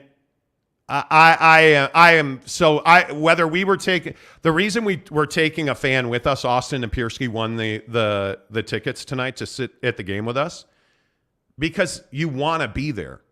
This is one of those games where you're going to look back and say, man, Don put out an incredible performance. And it's one of the most impactful evenings in Utah Jazz history. I think it's critical. I think it's absolutely critical. You're going to look back, right? So 3 years from now, when you're back in the Western Conference Finals and you're contending and you're a good team again, you're going to look back and you're going to say, man, it feels good that we're contending. But do you guys remember Don's return? Do you remember when he dropped 55 and 8 against the Jazz in his return? Yeah. And there was nothing they could do to stop him? I remember that. Like, you're going to remember tonight. And that's why we did the giveaway, and that's why we're excited to go with Austin. Yeah, I think it's going to be, I'm super stoked about it. Because I also think the other thing that I think a lot of people forget when we talk about Don is that the Jazz are in a really good spot. The Jazz are in a really good spot. And I think when you look at when you look at the Utah Jazz and you look at where they are and you look at that, I think by the time we get there, they're going to have 5 first-round picks. Yeah. I mean, they're in a really good place. And that doesn't even consider, how does Ochai develop over the summer? How does, what happens to NAW? Where does Beasley end up? Where does, it's how much better wait. Did you say Beasley? Yeah, Malik Beasley. We decided how smooth that was. He worked that in there. We decided that yesterday, and he's already using it. Yeah, the listeners decided, the members of this show decided that we were going to call him Malik Beasley. One of the things as an exclusive member of the program, right, is that you get some say on some of the content here, man. You should absolutely join the program as a member. And you get say over some of the things we talk about. You get into the exclusive Instagram group. You get members-only content right here on our YouTube channel. You get discounts on our merch that's coming. Like, you get a lot of things. You wind up going to Jazz games with us. You wind up at exclusive events with BYU and Utah football players. All you got to do is pay $9.99 a month. I just put the join link in the comments. Go ahead and check it out. Okay. Yes. Really quick. I know BB's the villain this morning. Yeah. This comment he's got right here is making me laugh. This right up here, like 5 or 6 up right there. You see that? You see that longer one right there? This is funny to me. We love the Jazz, but never had problems with players. If you attack Utah, you've never had problems with players? If you attack Utah on your way out, don't expect us to kiss your ass late. So wait, but that's been my point. Why would you be mad at Donovan Mitchell then? Because he didn't attack Utah on the way out. And notice he's like, I didn't play the race card. Is that what that says at the end there? And don't race card everything. We will remember the stars that are legit and don't race card everything. So wait, are you talking about yourself? Because you did play the race card. Well, and the funny thing is, Donovan didn't attack Utah on the way out. I don't know what. See, this is the thing. Like, you're making up a false narrative so you can hate Donovan Mitchell. And why are you working this hard to hate another human being? I don't understand that. This guy was nothing short of unbelievable on the floor. We were at his first ever preseason game. Yeah. Like, you knew it as soon as you saw it. Yeah. And yet, where are you? You're trying to find a reason to hate the guy. Like, so why do you hate other people like that? Yeah. Man. Yeah. Let's see. Do we have Vando guard Donovan? Well, this is a much bandied about discussion. Great question. I don't know who you have guarding, because it ain't Jordan Clarkson, because you've got Darius Garland, who I would think Mike Conley's going to have to check him. You're going to get a rotation of guys guarding Donovan Mitchell, including Ochai Agbaji. Because it doesn't matter. It doesn't matter. It just does not matter who you guard. Nobody's guarding Donovan one-on-one. The real question is, how many times is Walker Kessler going to get dunked on tonight? Because I think that when I talk about wanting to burn the place to the ground, that's what I mean. Like, Donovan, they're going to play a lot of pick and roll in the first quarter, and Donovan's going to come out, I guarantee you, with 1 or 2 posterizing attempts. Well, and the problem's going to be he's going to dime out, because one of the things that this particular Utah Jazz team struggles with is, well, defense. On the whole, generally speaking, I think that you're going to exploit Kelly Olynyk, who I do not believe should be starting for this team. Mm-hmm. I think you're going to wind up probably trying to pick and roll Donovan into one-on-one situations, and I think you're going to hope that the Jazz switch everything. And the issue is that Don is such an elite three-point shooter now that you can't go under on him. And as soon as you go over, he's going to drive to the basket. And I think you're right. I think he's going to try and dunk on dudes. Yeah. I think you're going to try and dunk on dudes. That's what I'm saying, dude. Whether you're BB or you're somebody else or whoever you are, you have to watch this game tonight. Yeah. Well, yeah, I agree. Let's see. Jeremy Bolton says Donovan going against Tatum in his first year preseason was incredible to watch. It was. Yeah. And that's the thing that I think about. Like, I think about some of the moments watching him have no business on the court, limping around in the playoffs, but still trying. I think about, in Dallas last year, that pass to get Bogey the open three. Yes. Donovan Mitchell made this team good. And just, the Don versus Rudy narrative, Rudy had no business being on the floor, but Quinn didn't have the stones to take him off. Yeah. It's a very interesting thing. But yeah, I mean, Donovan had so many moments here. I think it's interesting. David Hume says, I see the persecution complex amongst Jazz fans is alive and well. It is. And I think that's a real thing. I think Jazz fans have been victimized so many times. And I think it goes back to, LHM and, Jordan in 97, it goes back to, John Stockton and now Karl Malone, who I think has earned a villain tag, which is amazing to me. And I thought it was really interesting. I can't remember who brought it up on Twitter, but somebody said, if Donovan Mitchell's a villain, what is Karl Malone? Well, Karl Malone is a hero to this community, apparently. And he's just a nasty ass human being. in general. Yeah. But people like laud over him, but, want to see Donovan Mitchell fail. Like, it's crazy to me the double standard we have because there's so much. Just from a basketball perspective, do you understand that Karl Malone went to the LA Lakers to try and win a championship? He went to the dark side to try and win a championship. Yes. And you love that guy, but you hate Donovan Mitchell. It's crazy to me. Yep. It's crazy to me. I just, yeah, I don't know. Eric and Raleigh says, I moved to block BB. We're not blocking anybody. No, we're not blocking them. We don't block people on this show. There is a very specific set. So the first person we ever blocked on the show was Duck Season last week. Duck Season was making fake accounts and doing nefarious things behind the scene. BB's just sharing his opinion, and I'm here to beat that thing into the ground, man. BB's just exposing who he is. Well, that's fair, too. Yeah. That's all he's doing. Yeah. Now you know who he is. If you're upset or disappointed by BB's comments, that's a you thing because you know what that guy is now. San Diego State, who's a member of the program, good morning, says one of the problems with racism is the perpetrator has a deep-seated unconscious bias, zero-sum game mentality. If you gain steps to equality, I have to give up what I earned. Well, that's a different show. Probably. It's a different show.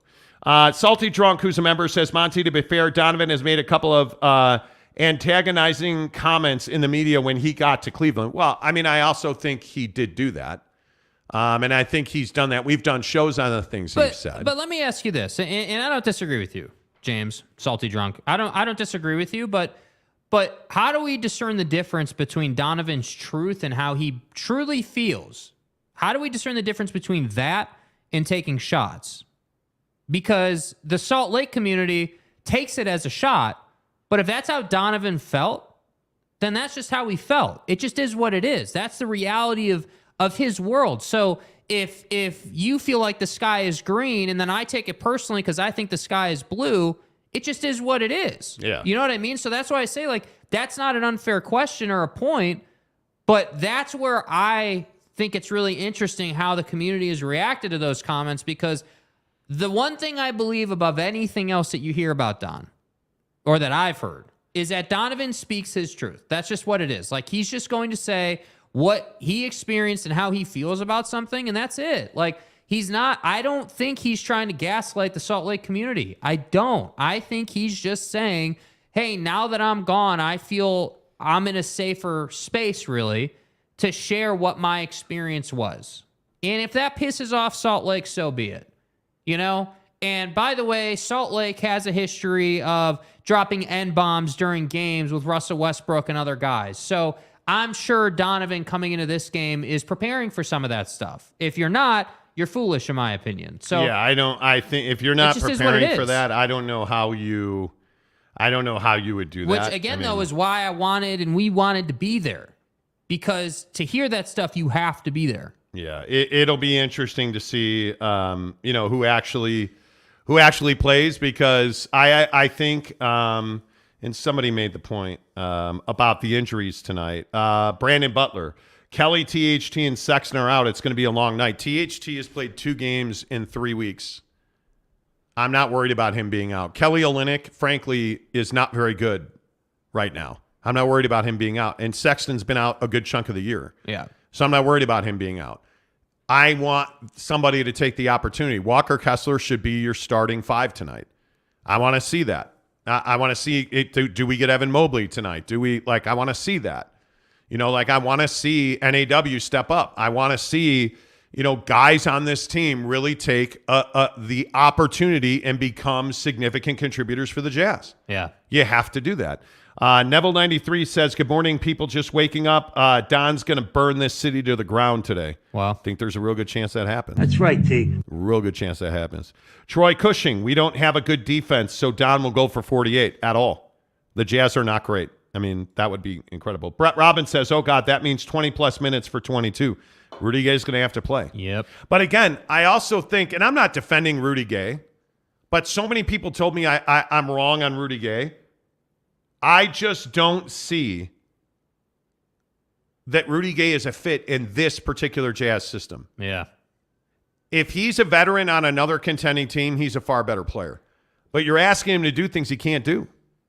You know, like you're asking him to do things he can't do. By the way, Jake, you should hold the wheel at 10-2. Oh, God. Shams has an update on Kevin Durant. Missing several weeks. The future outlook to win the Eastern Conference remains mostly unchanged.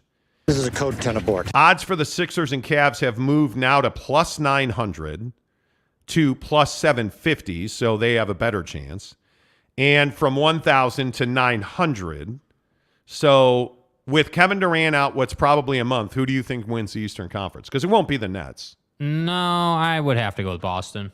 I think Philly's there. I think that helps Philly a ton, if I'm being honest. The interesting thing about Boston is they are becoming wildly inconsistent through long stretches of games. And I'm curious how much better Cleveland can get. I am curious about that. Okay, this is what I mean right here. Sorry, not to cut you off. Did you see that? On ESPN.com, if you go to ESPN.com, on the Cleveland Cavaliers homepage, what jersey is Donovan Mitchell wearing? A Jazz jersey. Not wearing a Cleveland jersey. Because it's a story about Donovan Mitchell to the Cavs was an 18-month in the making trade. Mm-hmm. You know, so, and listen, we can... Anyway, the point is, how much better can the Cavs be? I think the Cavs can be a far better team than they are now because I think they're all still learning to play as a unit. Mm-hmm. And I think you have not seen – I think one of the guys that's really struggled on this team is Evan Mobley. And it'll be interesting to see exactly how he gets back to being the best version of himself. Because I think he's a 17 to 20 point a night guy. And right now, I just don't think that we've seen that.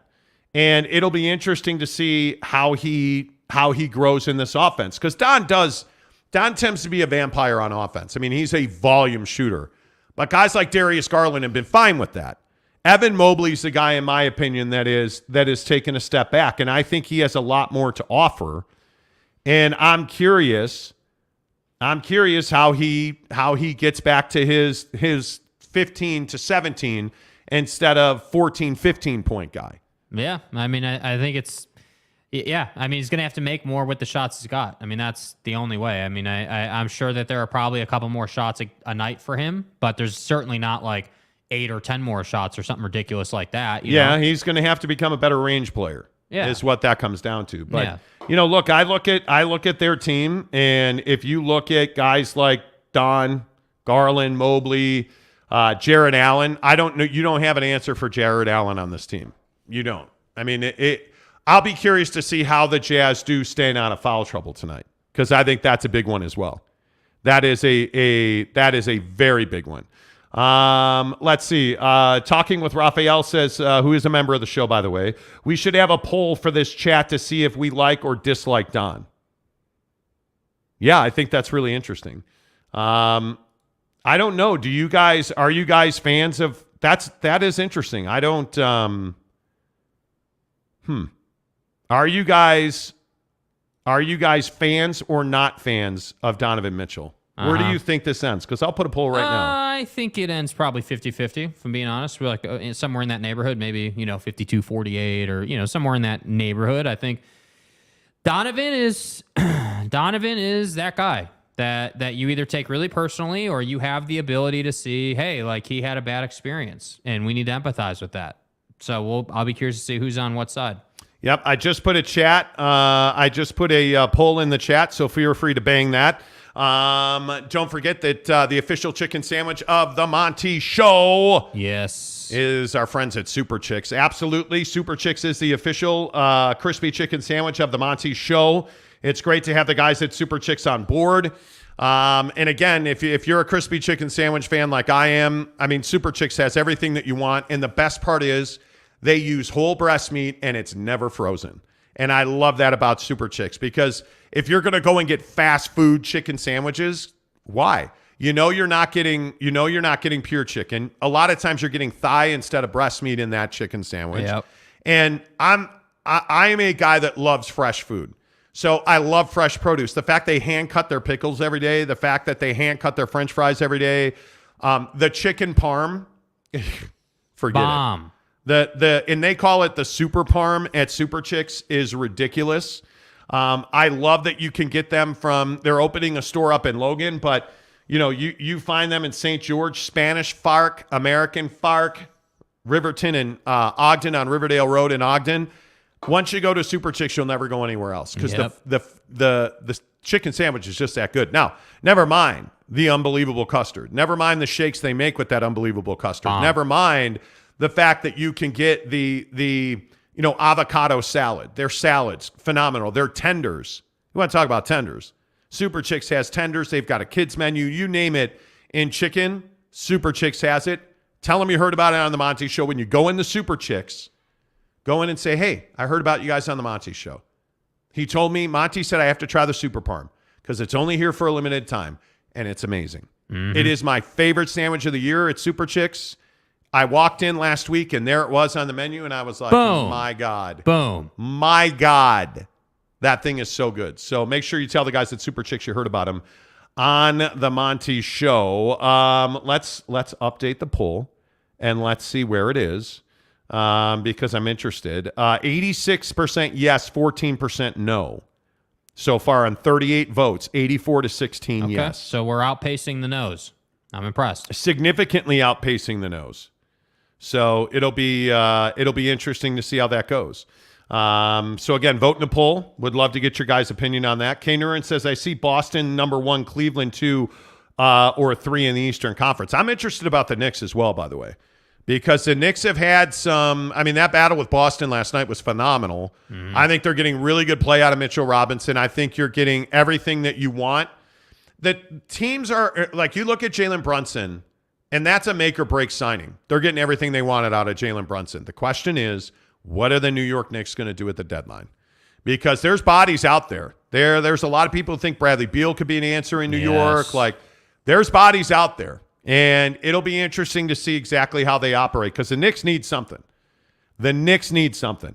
Jeremy Bolton says, yep, Utah's terrible. Nothing to see here, and the skiing is the worst in the country. Yeah, don't come here. Utah sucks. And kick a person when he's down. Right? Utah sucks. It is what it is. I appreciate that, Jeremy Bolton, mayor of Montytown. Geoff Johnson, I'll say it. Loudmouths always have to hate on someone and love the attention they get for it. Go look any Twitter thread on any given topic. I think the ones that hate on many or things too. Yeah, they hate on a lot of things. It's easy. Dre, Utah has its strangeness and problems like anywhere else, but it's a beautiful place with the best skiing in the world and an incredible outdoor venue if you like mountains and biking and hiking. Yeah, I would agree. Did somebody crack Utah? Seriously? Dre says, an outsider Utah sounds horrible and miserable. No, Utah's phenomenal. Phenomenal.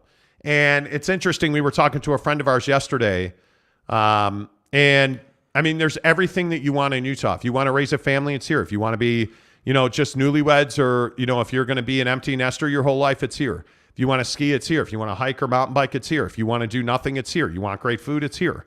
You want great culture, it's here. Do we have issues? Yes, we have issues. Do we have crime? Yes. Do we have racism? Yes. So point me to a place that doesn't. I choose to live in Utah. I can live anywhere I want. And I choose to live right here in Utah because it's phenomenal. Get your facts straight. It is phenomenal. Yeah. Lopes fan Gabe says, guessing there is a very vocal minority of Don haters out there. They just bark the loudest. Yeah. Oh, that could be. You're probably that right absolutely about that, could Gabe. Be. I mean, it's just, you know how it goes. Yeah, you're probably right. There's a small but loud contingent, just like in any other conversation, that's going to hate, and it's just disheartening. It is. And I think the trouble is that, like tonight, one of the things I've been thinking about with this game tonight is, like, obviously how the pregame's going to go and his announcement and getting booed. But when you really take a step back and you look at it, look at the timeline of this whole thing. So, like, Ryan Smith has put a bunch of money into this building, into the Viv. It looks beautiful. Yes. It's a palace. Awesome. It's a great building. And now it's like, okay, cool. We're going to the Viv. Great building, great building, great building.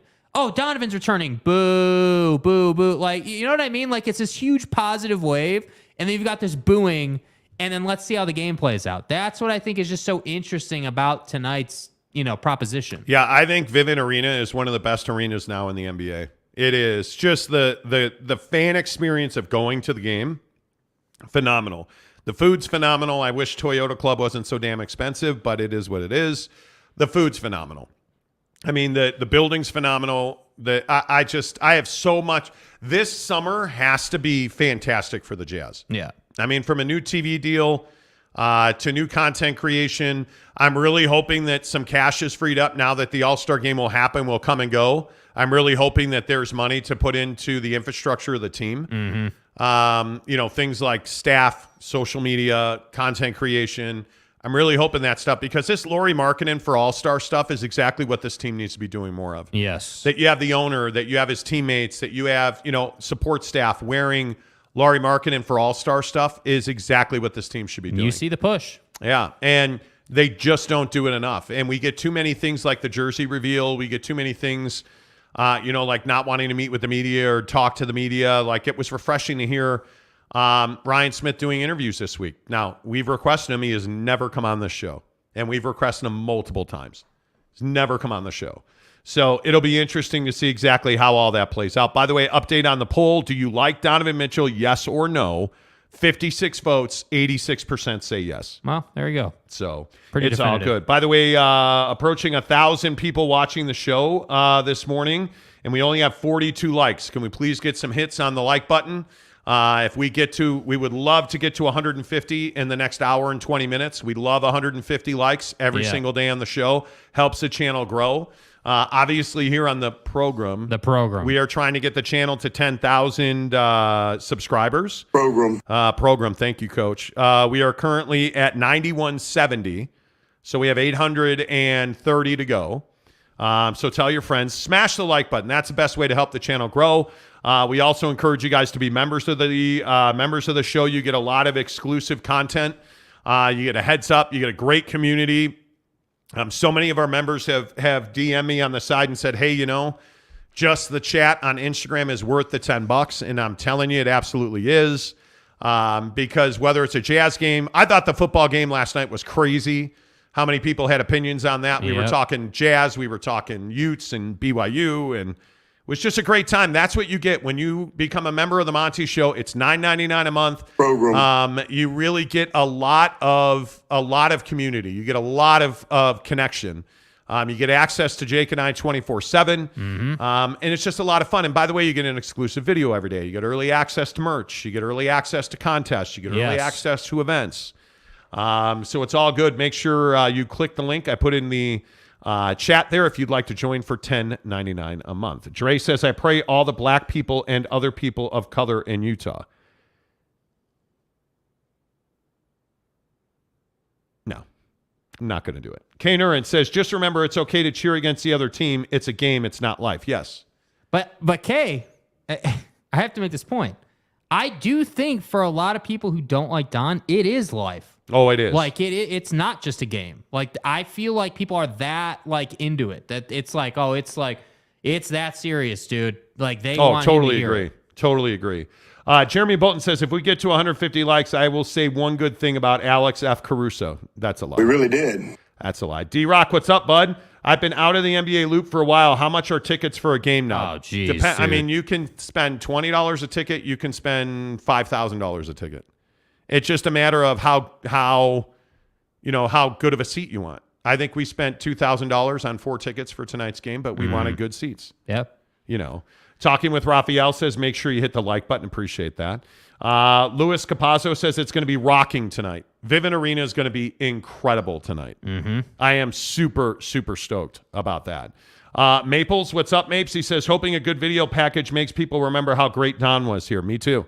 You can't tell me they're not going to run out a tribute to him. Well, yeah, they're going to run out a tribute, but you know how this goes. The tribute video plays and the booing commences. You just know that. And the real shame of it is that it shouldn't be like that. It shouldn't be, oh, well, as soon as the dude's name gets brought up, booing starts. Like, it should be, hey, yeah, the past is the past. Really appreciate you, Don. Best of luck. If that's all it is, I'm fine with it. If you're somebody who says, hey, I have some negativity about Don, but I don't want to put that energy out into the world because I'm a big believer in that. You're going to put that negative ass energy out. You're going to get that negative ass energy back. So if you're going to put that energy out, you need to know what's coming. So I'm fine with dude or buddy in the comments who says, hey, I don't have a lot of nice things to say. So all I'm going to say is happy for you, Don. Best of luck. Totally agree. Jeff Brown says, should be a good game tonight. Hope the Cavs win. Oh, I think the Cavs are going to win. Yeah. I don't think there's any doubt about that. The Cavs will absolutely win. Whoa. Sorry. Hey, Sorry. bud. My Good bad. to hear you. Let's see. Here's a question for Brett Robbins. Does the game get more exciting if fans blow the roof off with boos every time Don touches the ball? Well, it more exciting. I don't know if exciting is the word that I'd be using.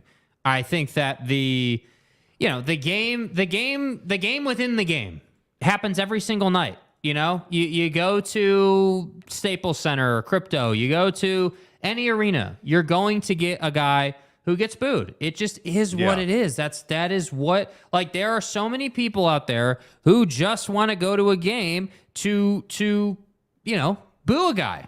Like, that's just what they do, man. Like, I remember sitting in the bleachers at Wrigley Field during the playoffs and heckling the Cardinals outfielder or whoever the hell it was. Like I remember that, man. Like, that's part of sports. But I think when the racial conversation is injected into the passion of a fan base, things get testy, things get salty. The leash gets a lot shorter. People say some really nasty things. So exciting is not the word choice that I would have there, man. I think it's much more of a, hey, it's drama. It's just drama. That's what it is. Unfortunately, that's just what it is. So yeah, I think it's added drama for sure.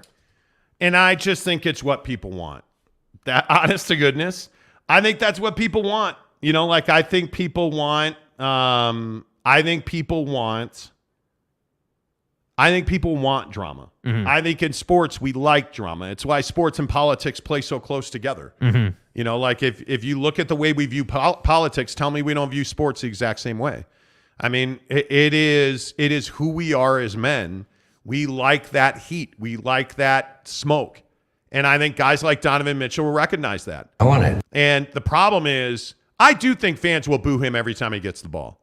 I do. You don't think that happens? I think in the first 5 minutes they will. I don't think the whole game. I think when he goes to the line throughout the game, certainly he'll get booed. Yeah, 100%. But the thing you need to watch for is at what point does the booing stop based on how many points he's scored. So if he gets to 40 before the fourth quarter, let's say he's just going off. Yeah. Does the booing stop? I think it becomes less. If he does what he did to the Bulls last week and scores 71, because I think that's a real possibility. I would be shocked if he doesn't drop 40 on the Jazz tonight. Yeah. I would be shocked if he doesn't have a monster game. You guys realize that's only 4 buckets a quarter, right? I mean, I would be shocked if he doesn't have a monster game.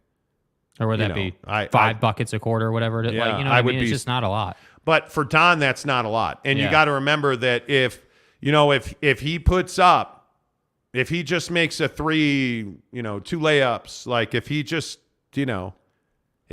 plays his game, he's scoring 40 points. That's what you got to remember. Yep. Richard McDonald, who's a member, says the Mercedes Lounge at Vivint is money. Only been once, but it's a game changer. Well, we usually sit in club seats, but we did not for this game. And I don't mind. I think did you like the Toyota Club? Yes. I like the Toyota Club a lot. I thought the food was quality. The seats were phenomenal. I next year in our business, I would guess that we would have season tickets. I would guess, but that's. But do you pay for Toyota Club every night? It's a lot more money, man. It is a lot more money. It is. But I'm also the guy that kind of says if you're going to invest in season tickets, I want what I want. You know what I mean? And it is more expensive. There's not like this is when you were mocking me earlier about dragging me to a Laker game. It's not that I didn't want to go to a Laker game. Mm-hmm. It's that the tickets were a G.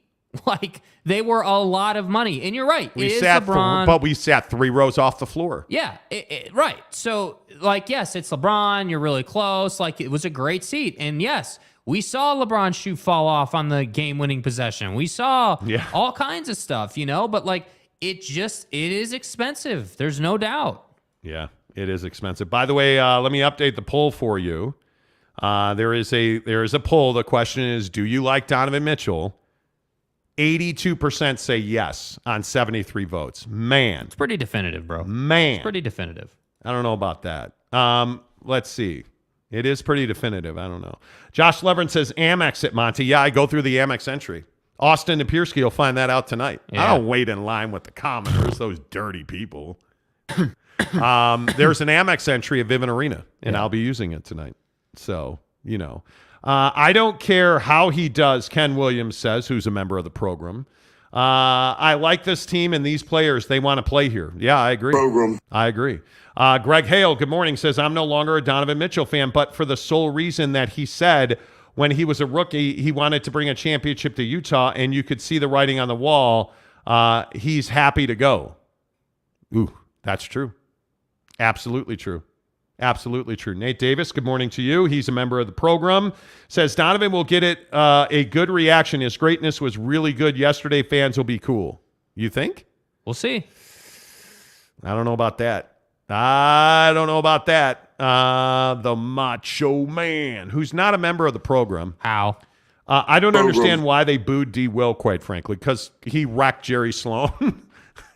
I mean, Darren Williams was a phenomenal player who left here and became a bust. And with all due respect, Darren Williams drove Jerry into retirement. And I think, or at least that's how I viewed it, and a lot of fans viewed it that way. Yeah. So, Tyler P. says, who cares about Don? He's not a Jazz man anymore. We need to move on. Tired take, dude. Tired take. You might as well say you don't like Donovan Mitchell. You might as well say that. Yeah, you might as well. Because I'm not buying the garbage that is, well, he's not a Jazz guy, so we don't care. Okay, right. So you don't care that Karl Malone was a Laker. You don't care that, Gordon Hayward left. Where was that take when Gordon was busy writing his blog that he didn't mean to release? Right? Come on. Like, you can't get away from the fact that you care about Don. And it's okay to say that. Yeah, that's a bummer. Interesting update on the Jazz. An NBA source tells me that the Suns are moving on. If I'm the Jazz, I'm trying to do a deal with the Suns and the Hawks. Yeah, I'm trying to do a deal with the Suns and the Hawks. I would absolutely be doing that.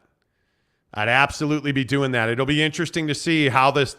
Do you expect, Jake, the Jazz to be aggressive at the deadline? Yeah, I mean, I would expect them to be aggressive. I would expect them to move some of these guys. I would expect, the Beastleys and the Vandos and these guys who have value on this club to be moved. I would. That's the position you're in. That's what you should be doing. But it kind of seems like they're chilling.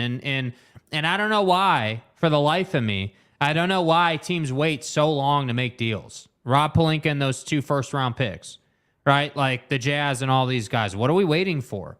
These guys are playing really well. Their value's high. There's demand for them. You're definitely getting calls. What are you waiting for, Danny? And hey, he's Danny Ainge. I trust his way, but that doesn't mean I can't question what we're waiting for. I'm not saying he's doing a bad job, but what are we waiting for?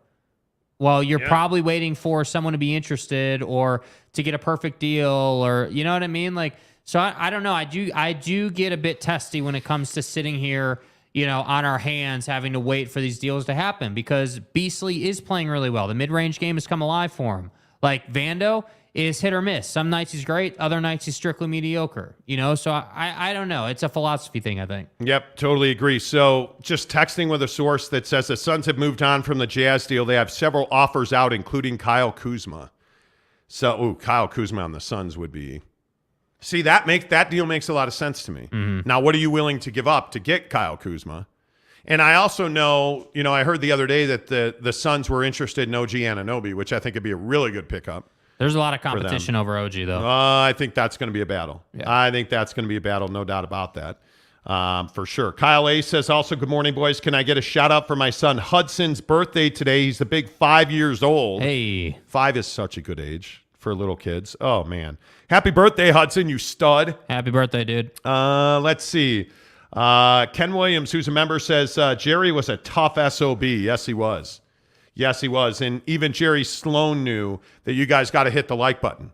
You got to hit the like button. Let's rock and roll. Give us a like. It really helps the channel grow as we talk Utah Jazz basketball. All of our Utah Jazz and NBA talk on the program is presented by our good friends at Quick Quack Car Wash. That's right. Make sure that you are hooking it up at Quick Quack Car Wash. And, man, I'll tell you, straight away, when you look at the weather outside today, we drove to work this morning at 4:30 in a pretty good rain shower. Tons of snow in the mountains, snow moving into the valley. You got to have a member pass at Quick Quack Car Wash because you can go once a day, 8 times a day, 100 times a month. You pay one low flat rate, and it's a fantastic deal. And the best part about Quick Quack Car Wash is that Quick Quack brings you a great level of service. When you go there, a lot of times when you go to a car wash, you get frustrated because it takes forever. You don't see anybody. The guy that's in the tunnel spraying your car would rather be playing Donkey Kong on his phone. Right. Not a Quick Quack. They're always professional. They always wear a tie. They always are smiling. They put your license plate into their little iPad. They walk up to my car every time. Hey, Monty, how are you? Here's your dashboard wipe. I love it. I'm in and out of Quick Quack. Even on the busiest days, I'm there 5 minutes maybe, 7 minutes.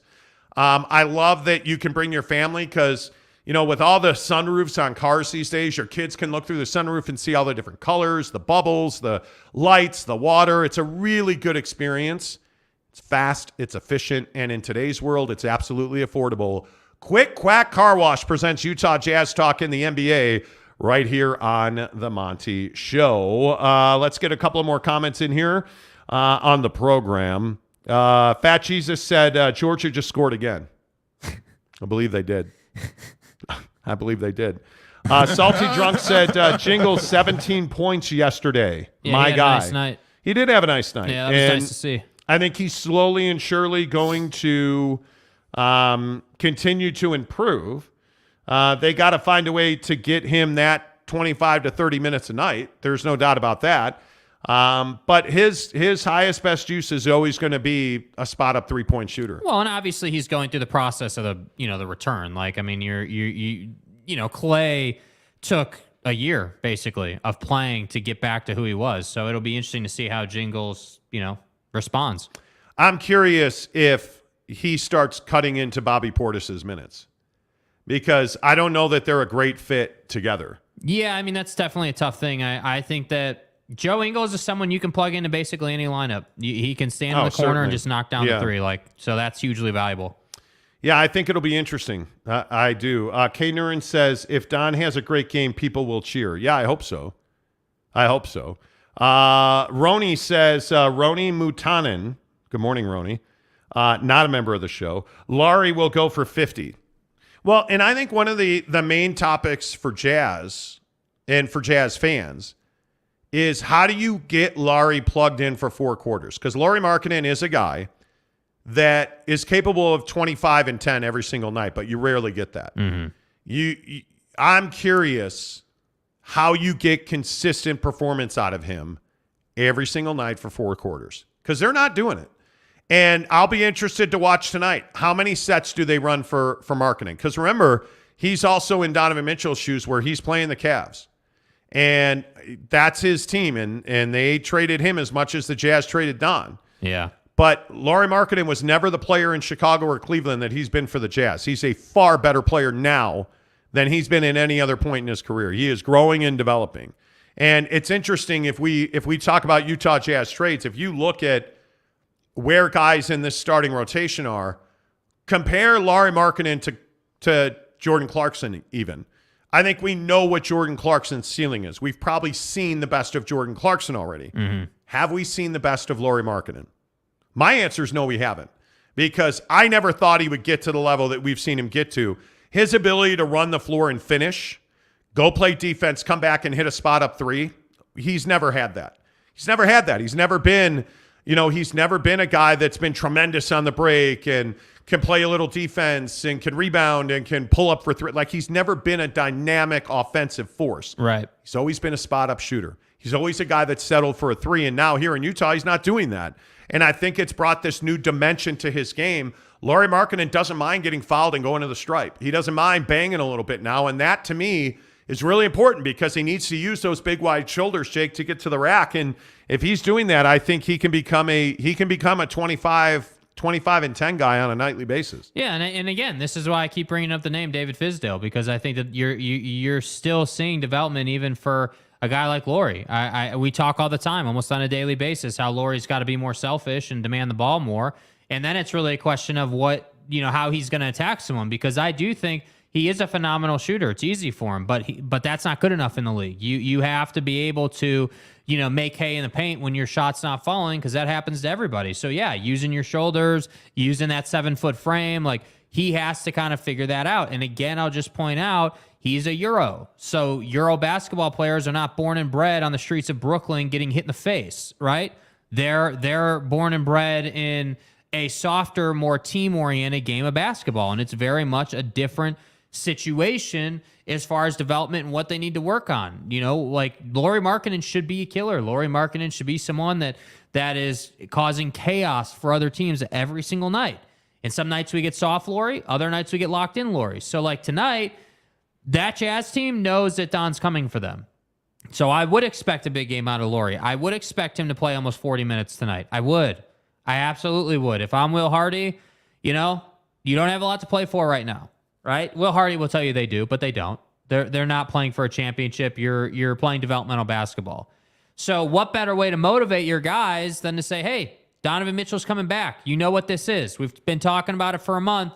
Here we are. Let's get it going. And I would leave Lauri in for 8, 10, 12 minutes at a time, man. I would leave him in for good, long stretches and allow him to find his rhythm. That's what I would do tonight.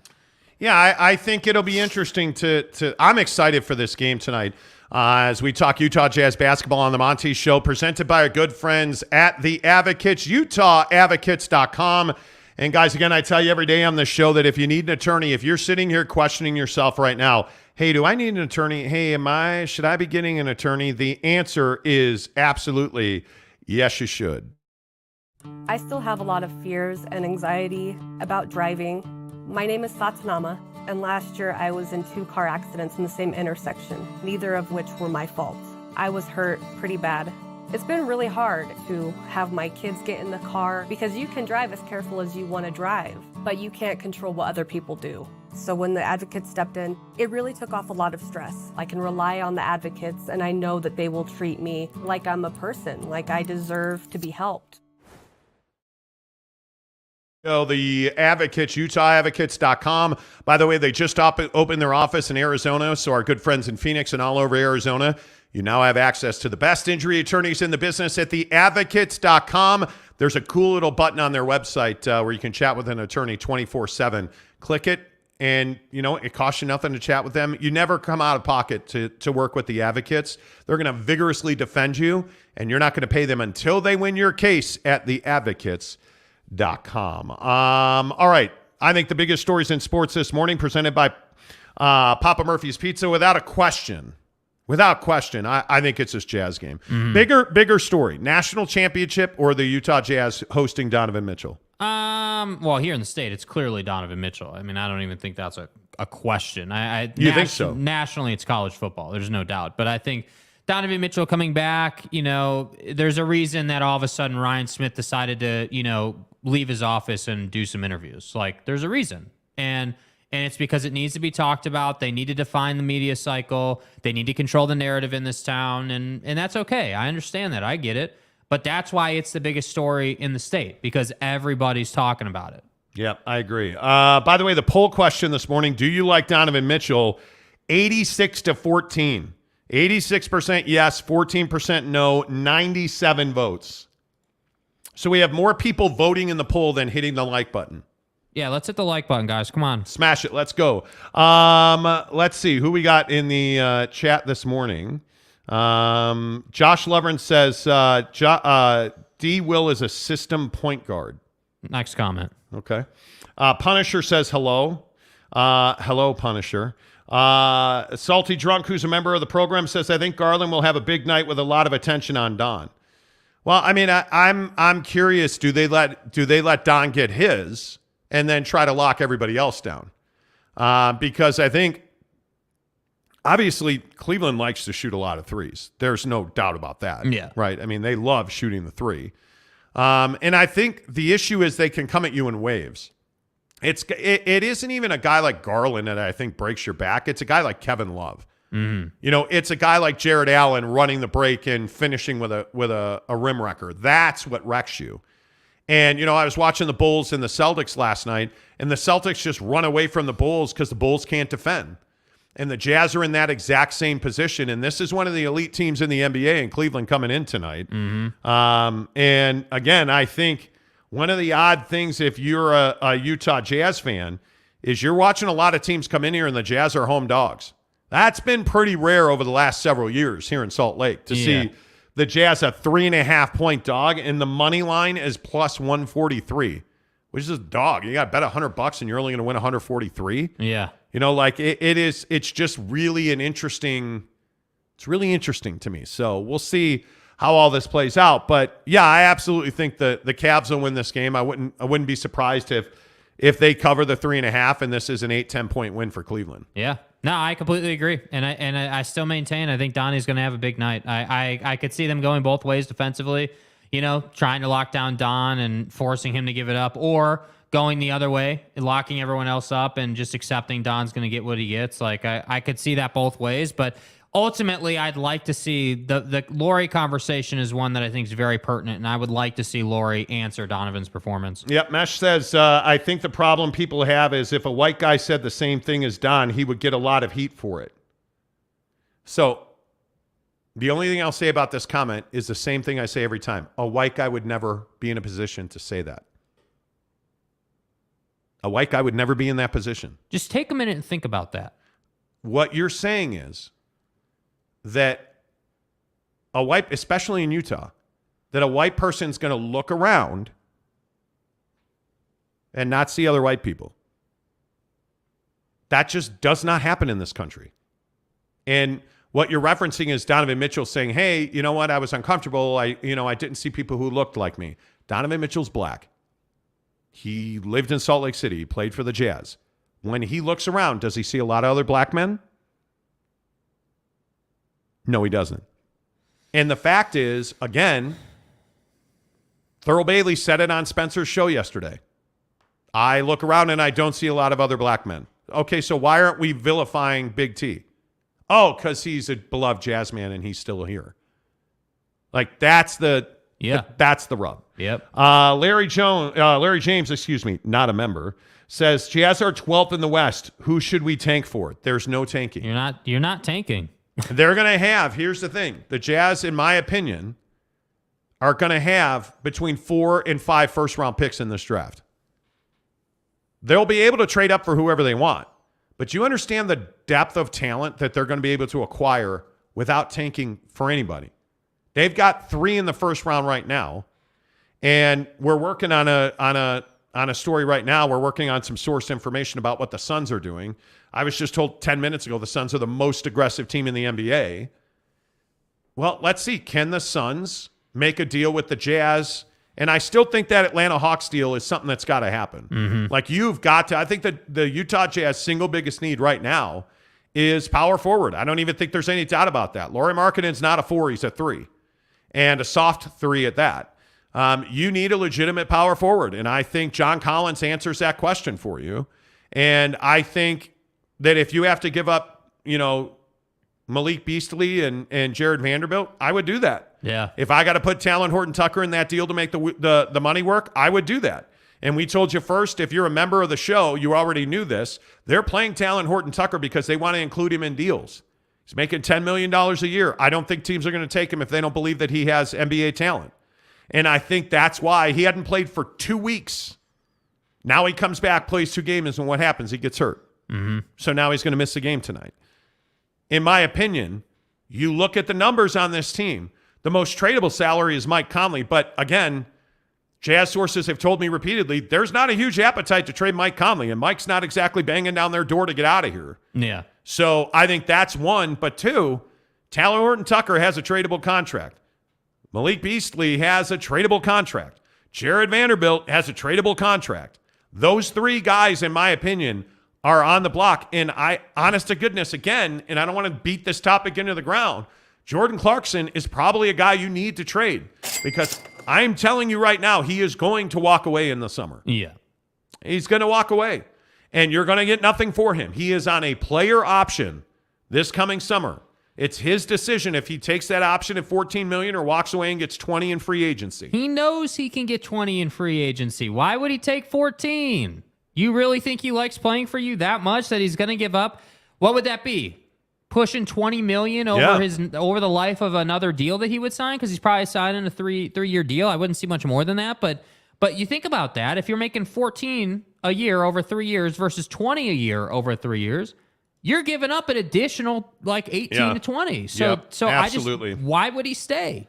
Yeah, I don't know, and I actually think this is one of the biggest stories in Utah sports right now. This Jordan Clarkson situation, I think, is low key flying under the radar, and we've talked about this 1,001 times. That the Utah Jazz have to make a decisive decision on Jordan Clarkson, and I continue to bring this up, and I say this repeatedly. Because when you look at the situation with the Utah Jazz and you look exactly what the Jazz are doing, Jordan Clarkson's a huge piece of this team. Jordan Clarkson is a huge piece of this community. He is beloved by Utah Jazz fans. But Jordan Clarkson wants between $60 and $66 million on a 3-year deal minimum. And that's not a smart business decision by the Jazz. And the one thing that Danny Ainge is not going to do and has done a phenomenal job of not doing is throwing bad money out. And I think if you pay Jordan Clarkson 66 over 3 years, that's bad money for this team right now. Because if you pay Jordan $66 million over the next 3 years, are you winning a championship? And is he part of the reason you're winning a championship? The answer is probably no. And it's not that a lot of the YouTube comments and a lot of people that are Clarkson fans will tell you on this show we hate Jordan. We don't hate Jordan. But what do you know us for on this show? We are the truth in Salt Lake Sports Talk Radio. And what I'm telling you now is the truth is Jordan Clarkson is, in my opinion, not a championship player, certainly not as a starter, and certainly not on a $20+ million a year deal. Yeah. Not for this team. Maybe in Brooklyn, maybe for the Knicks, maybe for the Lakers. Sure, knock yourself out. On this ball club, Jordan Clarkson is not a commodity to the point of $60 million over 3 years. That's just the reality of it. And I know that that upsets people, but that just is what it is, man. And I just... Yeah, no, I agree. I think that, this is what we saw with Rudy, right? Everyone said, oh, you guys hate Rudy. We don't hate Rudy. I don't hate him now. But I know what he is and I know what he's not. And I know he's not worth $41 million a year. That's right. Just the same way Jordan's not worth 20. Justin Salas, who's a member of the show, says, I don't know why people want to pretend what Donovan said was controversial. Of course, we want to be around people we can relate to. It's not wrong to say I can relate to LDS members. Not at all. Yeah. This is no different than, if you speak a foreign language. This is the best example I've heard. If you speak a foreign language, and that's the only language you speak, and let's say you speak Spanish, and let's say you go to Quebec and you don't speak French. Are you comfortable there when everybody else speaks French? Of course you're not. You want to be around people that you can feel comfortable with, that you can communicate with, that you feel, at ease with. When you're a black man in this country and you are surrounded in all areas by white people, it's not comfortable for you. It's not. That's just human nature. That doesn't make Don a bad guy. Yeah. It doesn't. So I think that's a really good point. That is a really good point. Salty Drunk says you got to get that not a member drop going, Jake. Emphasize it anyway. Yeah, you should be a member of the program. Yeah, I mean it really. And again, all the members, the people who are members, we have 40 to 45 of you right now, I think. Drop your comments in the chat. What do you think of it? What are your thoughts? And again, we're not paying you. You're paying to be part of it, and I would love to hear your feedback because I think people genuinely get concerned about paying for something because they can't see it yet. They can't, we don't have the ability to be like, oh, yeah, here's the chat. Try it out for a week. That's not how it works, you know? Yeah. So I think there are some people who'd like to be members that are unsure. So if you're a member, share your experience. We would love that. And the way that membership works is it's $9.99 a month, and you get all kinds of exclusive access. We'll cut a video today because I'm probably not going to get an answer on it. So you'll have more exclusive Jazz trade news in the members only section after the show. you're not going to get that on as a non-member. That will be an exclusive only. And you're going to see that, hey, you'll get that first before anybody else. I mean, the last time on, the last exclusive we gave you, 2 days later, Shams and Woj confirmed it. So you get really solid information, but you only get that if you're a member of the program. Yep. Hit the join button or click the link that I put in the chat. It's $9.99 a month. You also get access to our exclusive Instagram chat group that gives you a great community of sports fans. Also gives you access to Jake and I 24/7. But to get into that group, you must be a member. And one of the questions that was asked is, well, what about if I cancel my membership? Well, then we drop you from the group. So being in that group is all about being a member of the program, just like everybody else in that group. And a perfect example of this would be like last night. Someone, I can't remember who it was, I apologize, but someone asked me, like, can you show us how you make drops? Like, what is that? How do you play all these sound bites? What does that look like? Like, you can ask stuff like that. You're getting access to us that you don't normally get. That's why we decided to do it, because we felt like, you guys surely have questions or things you want to see. And there wasn't really a forum. So that's why we created it. Yep.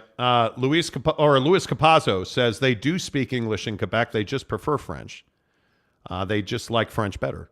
That's fine. But it was an example. I'm not saying they don't. Never mind. Maury Alvarez says membership has been great. Appreciate that. Mr. Preston says love the program. Love the membership. Appreciate that. Salty Drunk says it's the equivalent to just over $1 tip a day for a great experience. Thanks, Salty Drunk. Appreciate that. Program. Pied Piper says, it happened to me in Stockton. I was usually the only white guy in the restaurant or store. It just makes me more sympathetic to Tom because sadly it can be uncomfortable being the only one. Well, and I think that there are very few places in our country where, as a white, especially as a male, we have so much privilege as white men, like the things that we never have to deal with. Yeah. And the example that I used was like being pulled over. Like we don't ever worry about the cops when we get pulled over unless you have a warrant or if you got drugs in the car or whatever. When I get pulled over by the cops, which knock on wood has not happened in many years, I don't have to worry about where my hands are. I don't have to worry about where did I put my insurance card in registration. I have to worry about that. But, a good friend of mine, and I told this story on the show before, a good friend of mine was saying, he teaches his kids about how to deal with the cops because they're black kids. And you can't, as a black man, have the same experience that a white man has. It's just very different in our country. And as white men, we either take it for granted or because we don't have negative experiences like that, we don't understand it. And it's why I always say, it doesn't matter what your skin color is or what your religion is or what your ethnic background is. We need to treat people well because that's the right thing to do. It takes no effort at all. And Jake can attest to this. I don't know that he will, but as much as we joke on this show, I go out of my way to say hello to people, to smile at people, to tip people well. Whether it's our barber Jay Taffa, who is just grinding for his, and he's got a kid, and he's a poly guy, and he's a really hard worker. I'm gonna go out of my way to be nice to him because he's in service to me. He cuts my hair. He's a really good dude. And frankly, as a human being, he's earned it. Yeah. So when you're walking down the street, and we did this the other day with texting people in your life, which I think you should do right now. Text somebody right now while you're sitting here. Say, hey, hope you're having a great day. Thinking about you. But when you're walking down the street today, or you're walking through the office, or if you're sitting on the train or the bus, or you're in the grocery store or at the gas station, watch how many people will not look you in the eyes.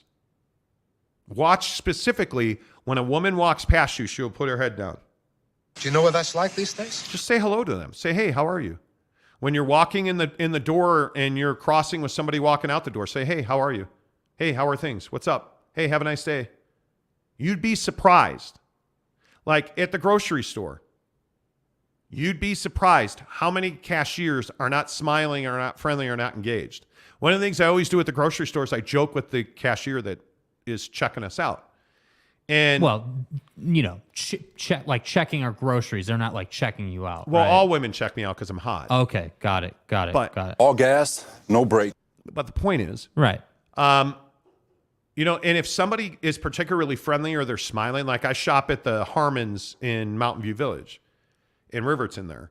And if they're friendly, I'll say, man, I really appreciate you smiling. Thanks for being friendly. because it's become such a thing that that's not the norm anymore. So when somebody gives you a high level of service or they give you crappy service, be really nice to them. Be really friendly to them and watch how people light up. Watch it. One of my favorite things is when somebody, like if I'm walking into a door and a woman has her head down, I'll be like, hey, thanks, have a good day. And you'll see they'll be like, what? It's that rare that people are nice to each other. And I don't think any of us realize that. I don't. Like next time you pump gas, one of my favorite things to do is nod at people. This is a personal challenge. Like what I mean is like, this is something you can do to get outside your comfort zone intentionally and see what happens. When you're pumping gas next time, just look at the people around you. Like I only buy gas at Harmon's or at Costco. Usually both of them are busy. And specifically at Harmon's, because they also have an attendant that will come up to you and be like, hey, do you need anything? And I'll be like, no, but thanks for being here, man. And just watch the reaction. Like, look at somebody who is on the other side of the pump from you. You know how pumps are two-sided at the gas station? Yeah. And you can look through and see the person, wave to them, or say, hey, how are you? And they're not going to get into a conversation with you. They're going to be like, hey, good. Hey, guys. And you probably just made their day. I'm telling you, it's a social experiment that you should do. Dre wants to know if there are strip clubs and clubs in Utah. Yes. Is this the perception of Utah? Is there really a perception that we are all white, we hate minorities, and we don't do sex or nudity? Keep it real. Bro, there are absolutely strip clubs. There are, when I worked at the mighty 1320K fan. The sports leader. There were like 5 strip clubs right down the street from our studio. There are absolutely bars and clubs, and yeah, absolutely there is. There's actually soul food restaurants here. You can get, even though Jake hates them, you can get collard greens and grits. Not doing it. Is that really what people think of our state? Yes. That's crazy. That's crazy. Does Utah have a nightlife scene? Yes, it does. Yes, Dre, it does. where do you live, bro? Where are you from, Dre? Most definitely there is a nightclub. In shocking news, there is Latin clubs too. No. What? Them illegals? Are you serious? Like that? Is that how people view our state? It is, dude. It is. Utah's no different than any other state. We have criminals. We have illegals. We have women show their cleavage, and oh my God. Honey, hide the kid. She's got her breasts out. Like, people do that here. What now? Let me tell you what God. now. Come on. Brett Robbins says, better question, are there women of other ethnicities at the club to see? I don't know. I don't go to the club. Dre says, I live in Ohio. I'm a Cavs fan. Okay. Gotcha. Okay. What do you think of the Donnie stuff? You live in Ohio. What do you think? Yeah. What do you think? I don't know. Ken Williams says, I always talk to people pumping gas. That's what I missed when everyone was wearing masks, was a smile from people. For sure. Salty Drunk says, I wasn't aware your member badges change colors each month. Interesting. Yeah, the longer you're a member, yes, the different color. You see that little symbol next to his name. That means he's a member on the program. Yeah. You know, we have 84 likes, by the way. We've got 40 minutes or so left in the program today. Let's go hit that like button, please. Really appreciate it. It helps the channel grow. On the days where, you know, on the days where we get 100, 150 likes, we absolutely pick up double-digit subscribers on the show, so we really appreciate that. Oh, look at that. Look at that. Oh, where is it? There it is right there. The Macho Man. Welcome to membership, Macho Man. Appreciate that, bud. Nice job. Way to go. Way to go. Lopes fan Gabe says, oh, yeah, the Macho Man. Yeah. Let's do it, Macho Man. Appreciate you, bro. Welcome to the program. You now have access to all of our exclusive content, from videos on YouTube to our member chat, which, by the way, yes, you can mute the chat if it becomes too much. I muted it last night for 8 hours while I slept. Yeah, exactly right. Dre says, we love Mitchell in Cleveland. He's an amazing leader and player. He's arguably the best Cavs since LeBron already. Agreed. Yeah, thanks for rubbing that in. Ken Williams says, was a fun last night in the chat. It was fun in the chat. Was. Dude, the dog conversation we had in the chat last night was killing me. It was absolutely hilarious. Everybody putting pictures of their dogs in there. I don't remember. Was it Ken who put in that symbol that said Buddy the dog? Was that Ken? Who was that? Nate Davis did that. Nate Davis and did he's like, hey, my dog is dead. His name was Buddy. And the chat exploded. It was amazing. It was amazing. Salty Drunk says, Macho Man, welcome. Oh, yeah. Remember, let's go. To get into the Instagram group, you need to DM me, SLC Jake on Instagram. If you do not do that, I can't add you. Lewis says, the member program is like the Starbelly Sneeches with stars upon thars. I don't know what that means. Sorry, buddy. I'm not following. Yeah, I'm lost. Sorry, man. CMC says, please keep telling us about how great of a guy you are for saying hi to people. Okay. Well, that's not what I'm saying. I'm saying go and try that. Why are you salty? Go and try that. Like, what is the... Like, I can't tell because it's a comment, obviously. If you're like mocking or if you're being serious, like if you're mocking, I don't understand why. I don't get that. I don't get that at all. Ken Williams says, LOL. Dallin says, at how many subscribers would you say you guys started making money from this? Happy you guys are doing well. Making money, Jesus. I mean, we don't make money on our subscribers yet.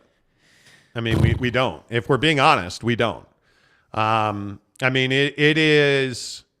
Once we get to 10,000, and this is one of the things we're going to do is we're going to do a pretty big giveaway. We'll probably do a PS5. I mean, do we want to just commit to that?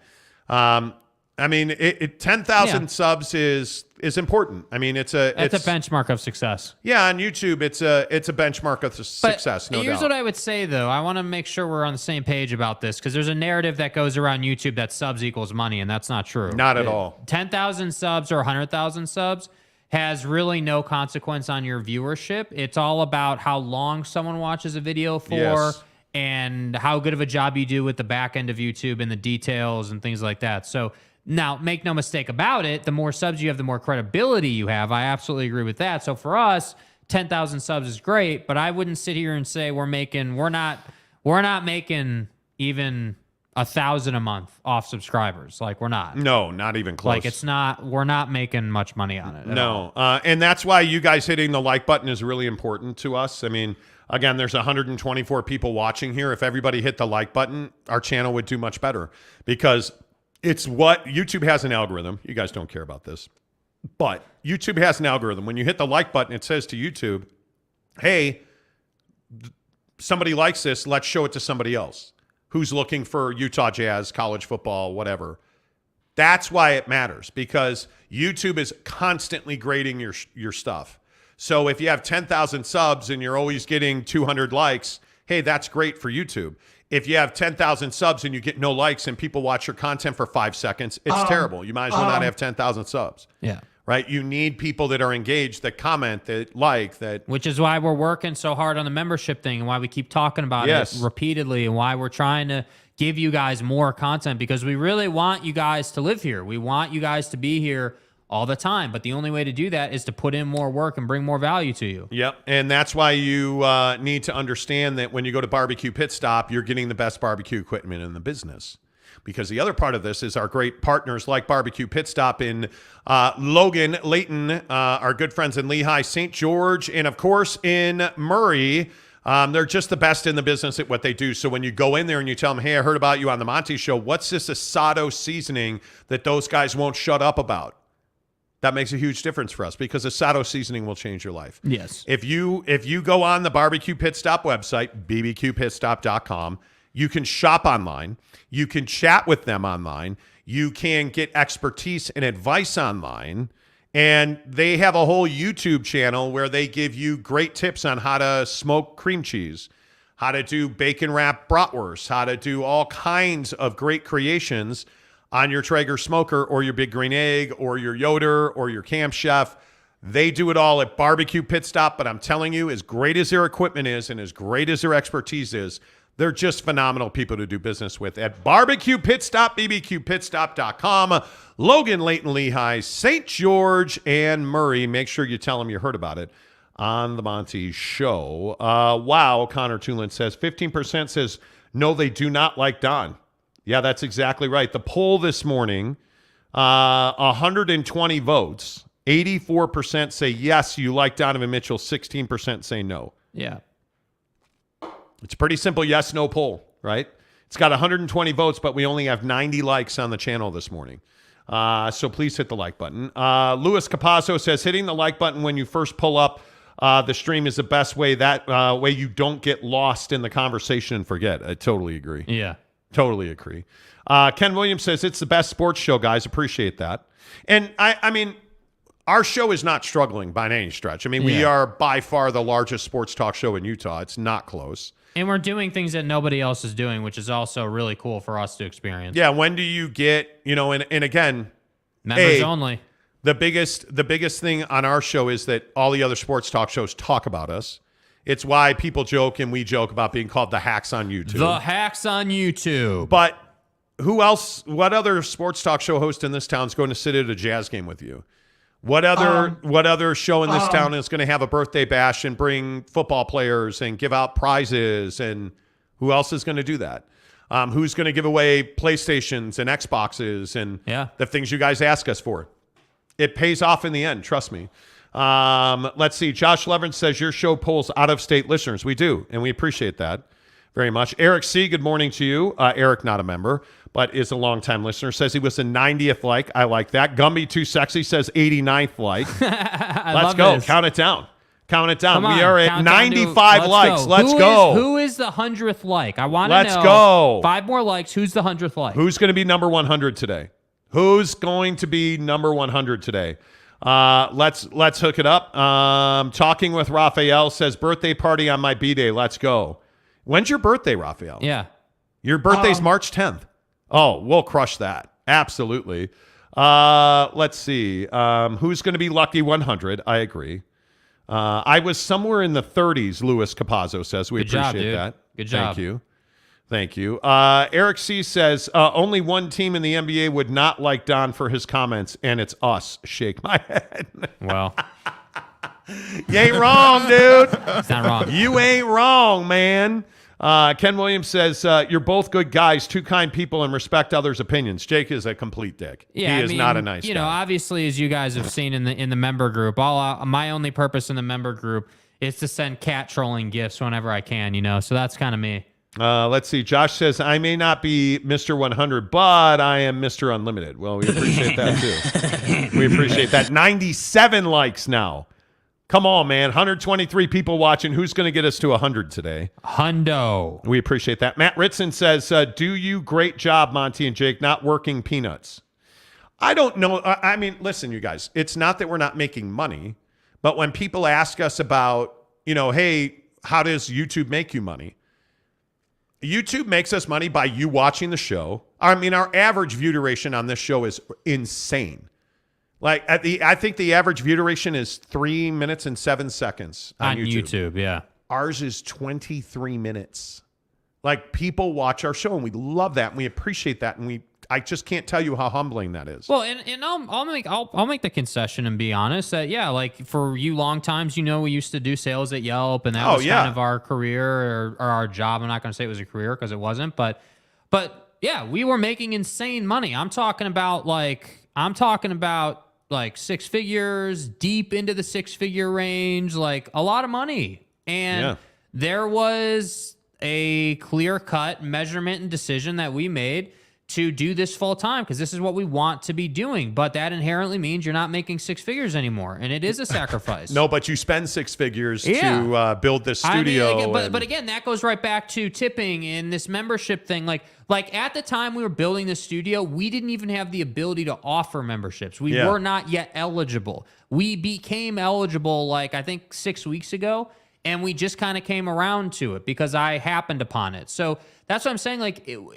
We're not struggling. And it was so funny. Probably a year ago, we get this call, and the person on the other end of the phone was like, "Oh, I heard you guys are struggling." No, dude, we're not struggling. No. We built a studio in the Maverick Center, and we built this great relationship. No, tell them who it was. It was another radio company in town. Yeah, that was like, "Hey, why don't you come and do your show on our station?" That's what it was. Yeah, that's in. And the best part about that conversation, and I'm not the guy who loves putting thumbs in people's eyes or the guy played the trick of, well, I know you guys are struggling financially. Like he just rolled it out. It was to me on the phone. And the guy just rolled it out like, well, I know you guys are struggling. Why don't you, have you considered? And I stopped him cold. I interrupted him. What are you talking about, man? And I said, I don't know who's telling you we're struggling, but we're not struggling. Yes. Did this studio cost us nearly $100,000? Yeah, it did. Did we complain about that? Not for a second. Not for a second. That's the cost of doing business, bros. That's what we talk about it every day. What kind of hypocrite would I be if I told you every day a paycheck is a drug they give you to make you forget your dreams? Mm-hmm. I'm not forgetting my dreams for anybody. And in my best year at Yelp, I made almost $300,000. I was paid at Yelp. I performed at Yelp. Right. Well, now I'm performing for myself. Did I make $300,000 last year? I did not. I did not. Will I make it this year? Yes. I am going to make more than that. I am going to kill myself trying to do it too. And I don't care because I'm working for myself. And that's the promise that I've made. Yeah. I'm not complaining about that. But that's why we ask you guys, hey, join. Oh, hey, look at that. New Eric C. Eric C., my San Diego brethren. Yes, sir. Let's go. Appreciate you, Eric. Thank you, Eric man. C. is now a member of the program. That means, Eric, make sure you DM Jake on Instagram. He'll put you into the exclusive members-only Instagram chat group. That means you get exclusive video content on the show. Let's go. But that's the story. It's guys like Eric C. who have been with us for I don't even know how long. I mean, Eric C.'s been on the show for forever, it feels like. And I think that I think that the thing is this show,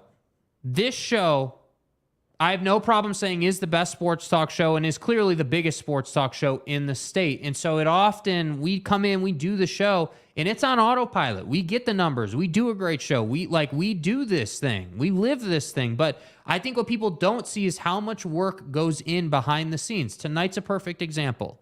What I'm about to say is not a complaint. It's just the reality of our situation. I got up at 3:50 a.m. today. I got out of bed. I looked out the window to see if it had snowed because that's going to decide how long I shower, right? Hadn't snowed, we're good. We're going to shower for 10 minutes instead of 7, right? So I get up at 3:50. We come here. We do the show. We're going to work. We're probably going to go and shoot a video for Super Chicks today. We're going to do that stuff. But then tonight, we have to go to the Jazz game, which inherently means we're probably only going to get 5 hours of sleep tonight. Have to go to the Jazz game. It's not a choice. And Cannot by the way, wait. Cannot wait to go to the Jazz game. We're excited to go. Yeah. But I want you guys to understand that that's the kind of grind we're on. We are making sacrifices, and it's important to me on the show to tell that story, because if we don't tell it, nobody's going to tell it. So it's not this thing where I want you guys to feel like, hey, we're just sitting here saying we're the best and we're the greatest and we're self-serving. That's not it at all. What it is hey, we invested in the YouTube platform. When we started doing the show on YouTube, we had 50 subs. 100 subs. We had no subs. And now we're approaching 10,000 inside of 2 years. And that's an crazy accomplishment. It's insane, dude. I mean, if we're being honest. So are we making money on subscribers? No. Is the channel extremely healthy and growing and we're doing big things? Yes. Yes. Absolutely yes. Yeah. And is that a lot to do about, people like the Advocates? It is. It is. When you guys support people like Papa Murphy's Pizza. Yeah. Papa Murphy's brings you Football at 50. They make Football at 50 possible. They make things like the biggest stories in sports possible. When you go and buy the meatball marinara, use promo code Monty25. That's what makes the world go round. Yes. That, in fact, is what makes the world go round. And so, anyway, that's kind of the whole thing. But Eric C., welcome to the club, bro. Appreciate you being here. Eric C. said, boo Don for not being on our team anymore. Don't boo him for his comments. If you know who Driftwood was. Oh, my God. Yeah. Driftwood is still a legend. He is, Driftwood. He's amazing. Nick Hines, who's a member, says, don't boo Don at all, Eric C. I would not boo Don. No. I just would not. I wouldn't. I mean, listen, and we talk a lot of I think Donovan Mitchell tonight is the biggest story in sports. Yeah. I just don't even think there's any question about it. Presented by our good friends at Papa Murphy's Pizza. Right now with Papa Murphy's, we've got a great deal. Which means I make more great pizza. A lot more. That's our extra-large New York-style take-and-bake pizza. And it's everything you'd expect from a classic New York-style pizza, hot and fresh out of your oven. And only $9.99. Do I have to share it? It's recommended, but not required. Papa Murphy's. We make great pizza, so you can make the pizza great. Such a great deal. Order now at papamurphys.com. And use the promo code Monty25 to get 25% off your order of $25 or more. And I can tell you right now, having had the marinara meatballs last night for the national championship game was unbelievable. Those meatballs, they're there for a limited time. Woo. If you don't get the marinara meatballs, don't say we didn't tell you. Yeah. Don't say we didn't tell you, because we did. Let's see. Eric C. says, Driftwood, is that you? Cheeto? Okay. Who's Cheetah? What happened here? Is booing a player racist now? No, it's not. Oh, God. Not at all. Here we go. That's a loaded question. NY Monty fan, what's up, my guy? He says, I search quite literally everywhere. This is the best Utah Jazz content anywhere on all platforms, hence the name. Keep at it, MJ. See, MJ. See what he did? So it's Monty and Jay, kind of like it's Michael Jordan. So, and then it's MJ kind of goes together. The GOAT. Right. But you're my seed. You were boiling in my bag. So currently, I boiling get the in your bag. Right. I get the credit. We clear on that? Forrest G, good morning to you. Don is an MVP caliber player, but I still think we made the right trade for the future of our organization. I don't think there's any doubt about that. There's no doubt about that. Jeremy Bolton, how the heck are you, friend? Jeremy is also a member and the mayor of Montytown. I, for one, will be cheering for him the entire game. Bolton, are you going to the game tonight? If you're going to the game, you better shout us out. If anybody's going to the Jazz game, DM us, whatever you got to do. Let's hook it up. Yeah. Let's chat, because we would love to see you. And I'm going to tell you right where our seats are. We're going with Austin Napierski tonight. Austin won the poll. His name was polled. We are in section. Is that section 17? I think. No, section 13, row 17, seat 6. Okay, I'm a terrible person. We are in section 6, row 17, seat 13, 14, and 15. Right on the aisle, as well as seat 16. There you go. So section 6, row 17, right on the aisle. So come say hello. Come see us. Let's do this thing, dude. Like let's knock this out. Because I think it's going to be one of the games of the year. There is just no doubt about that, and we need to hook it up. So if you're going to the game, absolutely say hello. How funny wouldn't it be if Don was a late scratch? Don't even say that. Do not even say that. NY Monty fan says, show Don some love for what he did in Utah. Absolutely. No doubt about it. Dallin Sproul says $9.99 for the pizza or $7.50 for 25% off if you use the promo code. 25% off is a great deal, dude. I'm telling you, it'll save you good bread. Eric C. says, we're the same fan base that put up billboards for Stayward and will boo Don. Billboard, remember that? Oh, my God. I'm sorry. I thought you said Stayward. Do you guys remember when he published that blog on accident, Gordon Hayward, when he was leaving? Well, that's what I think pissed people off, is that it was on accident. Oh, my God. So bad, dude. So bad. Nick Hines says, I think he should get more cheering than Rudy. Don was the only reason the Jazz made the playoffs all those years. Such a stud. Wish he were still here. Yeah, me too. Yep. Greg Hawkins says, I can't watch a game because I don't have AT&T Sportsnet or Fubo. Well, preaching to the choir, dude. I have NBA League Pass, so I usually watch the Visitors broadcast, which is phenomenal. But I love Big T. I'm a huge Thurl Bailey fan. I am a huge Thurl Bailey fan. So I'm split on Bowler. I don't like the way they use Holly, but I love Thurl Bailey. I'm a big fan of Big T, so I do watch for that. I will say that. LOL MJ. Yeah, that's right, MJ. Nate Davis, what's up? I'm going to the game tonight. I want to see you guys. Make sure you come by and say hello. What's up? Jared McQuett. He is a member. Appreciate you. Wish I was going to the game tonight. Got tickets for the game on Friday night, though. Let's go. Let's go. Jeremy Bolton, the mayor of Montytown, says, I wish I was going to the game. I'll be cheering from home. However, next time we are both at the game, drinks are on me. Amen to that. Don't forget about the Instagram chat. We'll still have all that going during the game. Larry James says, we traded a top 10 player in the NBA for a bunch of picks that might turn out to be nothing special. Well, I'm glad your viewpoint's so positive. I mean, that's really good. That's not good. Justin Salas, who is a member, says, I haven't been able to watch a game since moving back to Utah. NBA app doesn't work when you're in the market. No, correct. It doesn't. No, it doesn't. Ken Williams says, hey, JB. Little Jizzy, not a member, says, imagine Little Jizzy going to the game with Monty. Well, oh, my God, just like that. Oh. Hope it doesn't stain.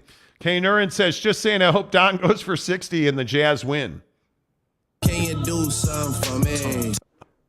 Am I a terrible person because I'm sitting here rooting for Don to like go Wilt Chamberlain? Like, no, dude, I'd like him to. Well, I was more talking about the ladies, but if he scores 100, that would be amazing. That would, I'd boo LeBron over Don after LeBum dissed Utah during the All-Star team draft. That was so funny.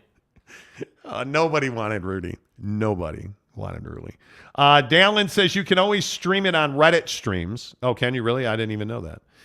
Nameless, Gould 911, who's a member of the show. I think Hayward published that one on the 4th of July, ruined my holiday. Yeah, that was not good. Yeah. Not good. People were pissed. Jaron Eccles, what's up? Greg, I may or may not have a black door website I use. May or may not. I'm sorry. I thought you said a black door website. I don't know why it's got to be a racial thing, Jaron. Ken Williams says NBA League Pass is only $50. I have League Pass. Larry says people really thought Rudy Trash Gobert was why the Jazz made the playoffs. If it wasn't for Don, Rudy would be out of the NBA. He's horrible. And I don't think he's horrible. He's just a role player. Rudy Gobert's a role player. Yeah. I met Thurl Bailey and his son. Great people. Did you know Thurl had an album? I did not know that. I did not know that. Thurl Bailey has an album. That's interesting. That's got to be soul music. Can you do something for me? Is that Thurl's album right there? 21. Wow. I didn't know that. Sounds remarkably similar to Drake. Brett Robbins says Mark the finisher already to me was worth Don.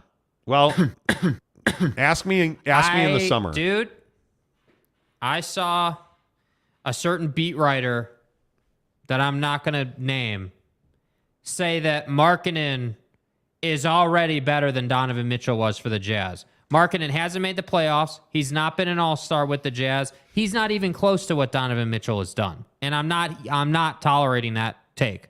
I'm not. If I'm being totally honest with you, the only two writers that I follow, no, I will just say I follow two writers. One of them is Tony Jones. And I won't say who the other one is. Get the fuck out! Eric Walton. Okay, sorry, just a little scratchy. That happens sometimes. Jeremy Bolton says, we need to have a soaker section at the game. We do. Tanner?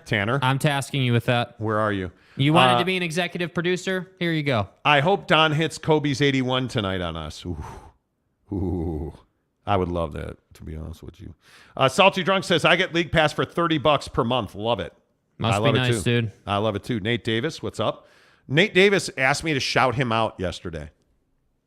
Nate Davis! Nate! You got your shout out.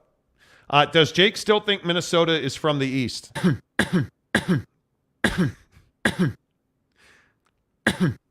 Nate's a member. Ken Williams says, I hope he scores zero points. No, I hope he scores 100. Joanne Matias, watch NBA games okay, I believe you. Talking with Raphael podcast. I wish Don drops 101 but loses against the Jazz. See, that's what you should be rooting for. This case is empty. Empty. The opposite of full. Don scores 80. The Jazz win 171 to 160. No. In triple overtime. Yeah. That way we can be up till midnight instead of 11. You're so bitter. Oh, my God. Ken Williams says, Nate, LOL. Exactly. Greg Hawkins says, I looked into League Pass, but it said that it wouldn't stream my game since I'm in the blackout region. I have DirecTV. I have League Pass. And I get the Utah Jazz games. And the visitor stream. So streaming, I don't know. On TV? Well, I said stream. My apologies. And the visitor feed on DirecTV. Jeremy Bolton says, Thurl is an incredible singer. Okay. Eric C. says, Thurl out here dropping bars on Utah nightlife. Can you do something for me? 21. Salty Drunk, just the first one. You don't need the second one. Salty Drunk says, are you guys going to get a pick with Holly? No. Ken Williams, Thurl can sing and play the keys. He's very talented. That's right, T. Keaton Critchlow. How the heck are you, Keaton? Bro, Thurl Bailey's voice is incredible. Dude has pipes. He does. Can you imagine having the bass? Are we really having... Dude has pipes. Are we really having that conversation? How are we on this show talking about Thurl Bailey's voice and you haven't been to Super Chicks yet? I mean, I just don't know how you guys are able to do that. It's casual, dude. I don't know. It's really casual. Whether you're in the Jeezy, whether you are in Spanish Fork, American Fork, Riverton, soon to be Logan. You're casual. Ogden on Riverdale Road. I mean, how have you not had the best crispy chicken sandwich in the business? Notice I didn't say business. The best crispy chicken sandwich in the business. Business. Because it's so good. I'm going to say this again. I'm going to say this again. And if I have to twist your arm, I will do it. I want you to listen to me. The Super Parm is back at Super Chicks. Look at that thing. Are you kidding me right now? Dude. Look at that thing. Bomb. That is the best crispy chicken sandwich I've ever had. Yeah. 100%, no doubt about it. The thing that I would point out in this here picture, look at that bun. Look at that bun. Look at that chicken breast. That is a never frozen chicken breast. My God. My God. Bomb, dude. For a limited time, the Super Parm is back at Super Chicks. Make sure you also, but I would encourage you. Here's what I would order if I were you. Yeah. If you're the first time in the door, probably, what would you go with? First time in the door. Oh, the Super Parm. Go Super Parm, hand cut fries with salt, get a Reese's peanut butter cup, custard shake. You're good. And then you're going to take your ass over to the sauce bar and you're going to get 5 ranches. And every single fry you eat, you're going to dip it in ranch because that's how it's done. That's the proper way to get the job done. Well, and the thing is, and we talked about this the other day. Yeah. What I really like is I am the deluxe chicken sandwich guy because I love their pickles. I love their hand-cut fresh pickles. So they actually hand-cut the pickle wedges every single day, which I love. But I also love that I don't have to pay for sauce there. I don't have to pay $1.25. There's another chicken joint that charges you $1.25 for a small side of ranch. And again, this has to be pointed out. That side of ranch is in a little packet. You know a little packet you break open from the top? Which is terrible. Super Chicks isn't doing that. They know better. You're going into Super Chicks. Notice the other thing with Super Chicks is no drive-thru. Why do you think that is? Because it's high-quality food, and they want to deliver that food to you in person so you can have the experience. Love it. So when you go over to the sauce bar, it's free, and you can take as many as you like. 5 is my number between the two of us. If I'm alone, it's 3. You feel me? Dude, Brett Robbins is just here for a fight today. Is Super Chicks better than Popeye's Ghost Pepper Wings? Now, I should say, a certain somebody, and now that there are just certain things you shouldn't bring up. Brett, are you throw hands guy? You want to go? I mean, that particular brand's chicken sandwich is a hot button issue for a certain somebody. Right. An individual. Right. An individual. And his name is John Cena. No, it's not.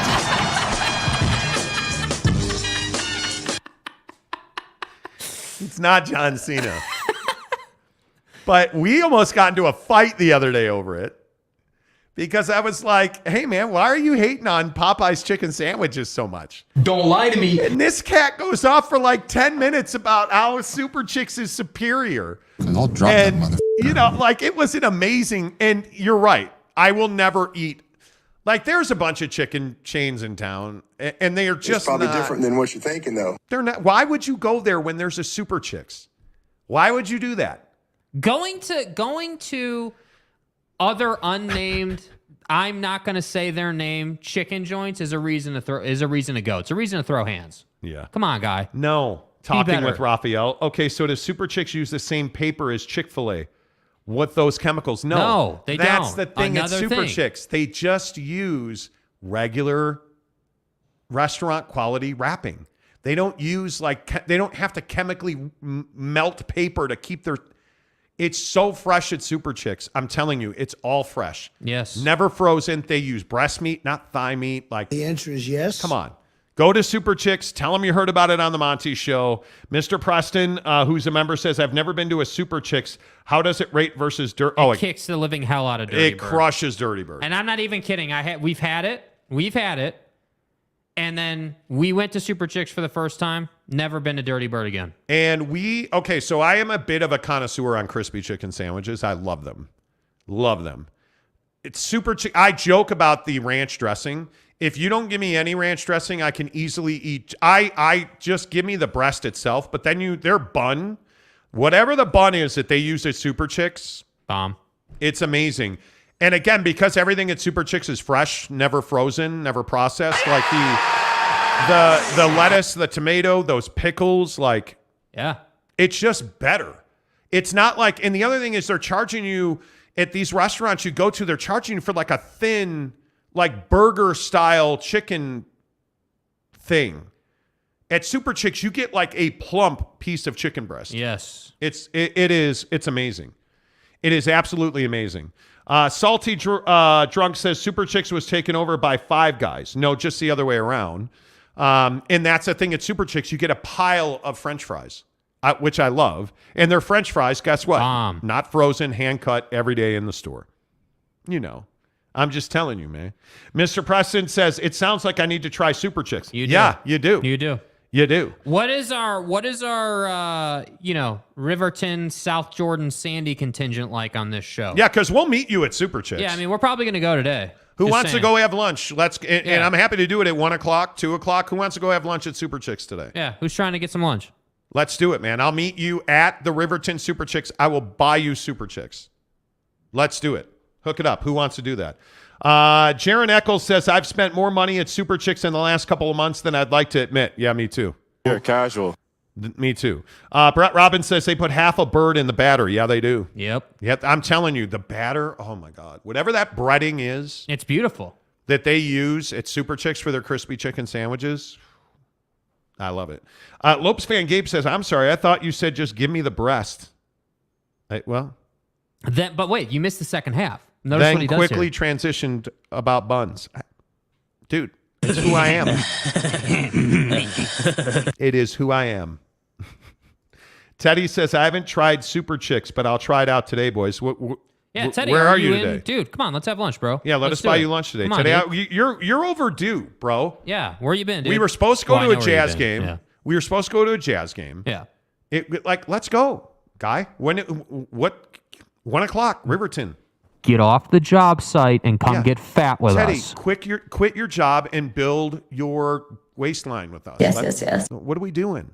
Can get you a beard trim too. Go see my guy Jay Taffa. And dude, Teddy Wayman, you are Jay Taffa, dude. Yes. That dude, that guy knows. Do people comb beards that are as long as Teddy Wayman's? I don't know. Now that we've done an hour on Super Chicks, I feel like I'm telling you, we will be at. Are we going to commit to 1 o'clock? We're going to be at the Riverton Super Chicks.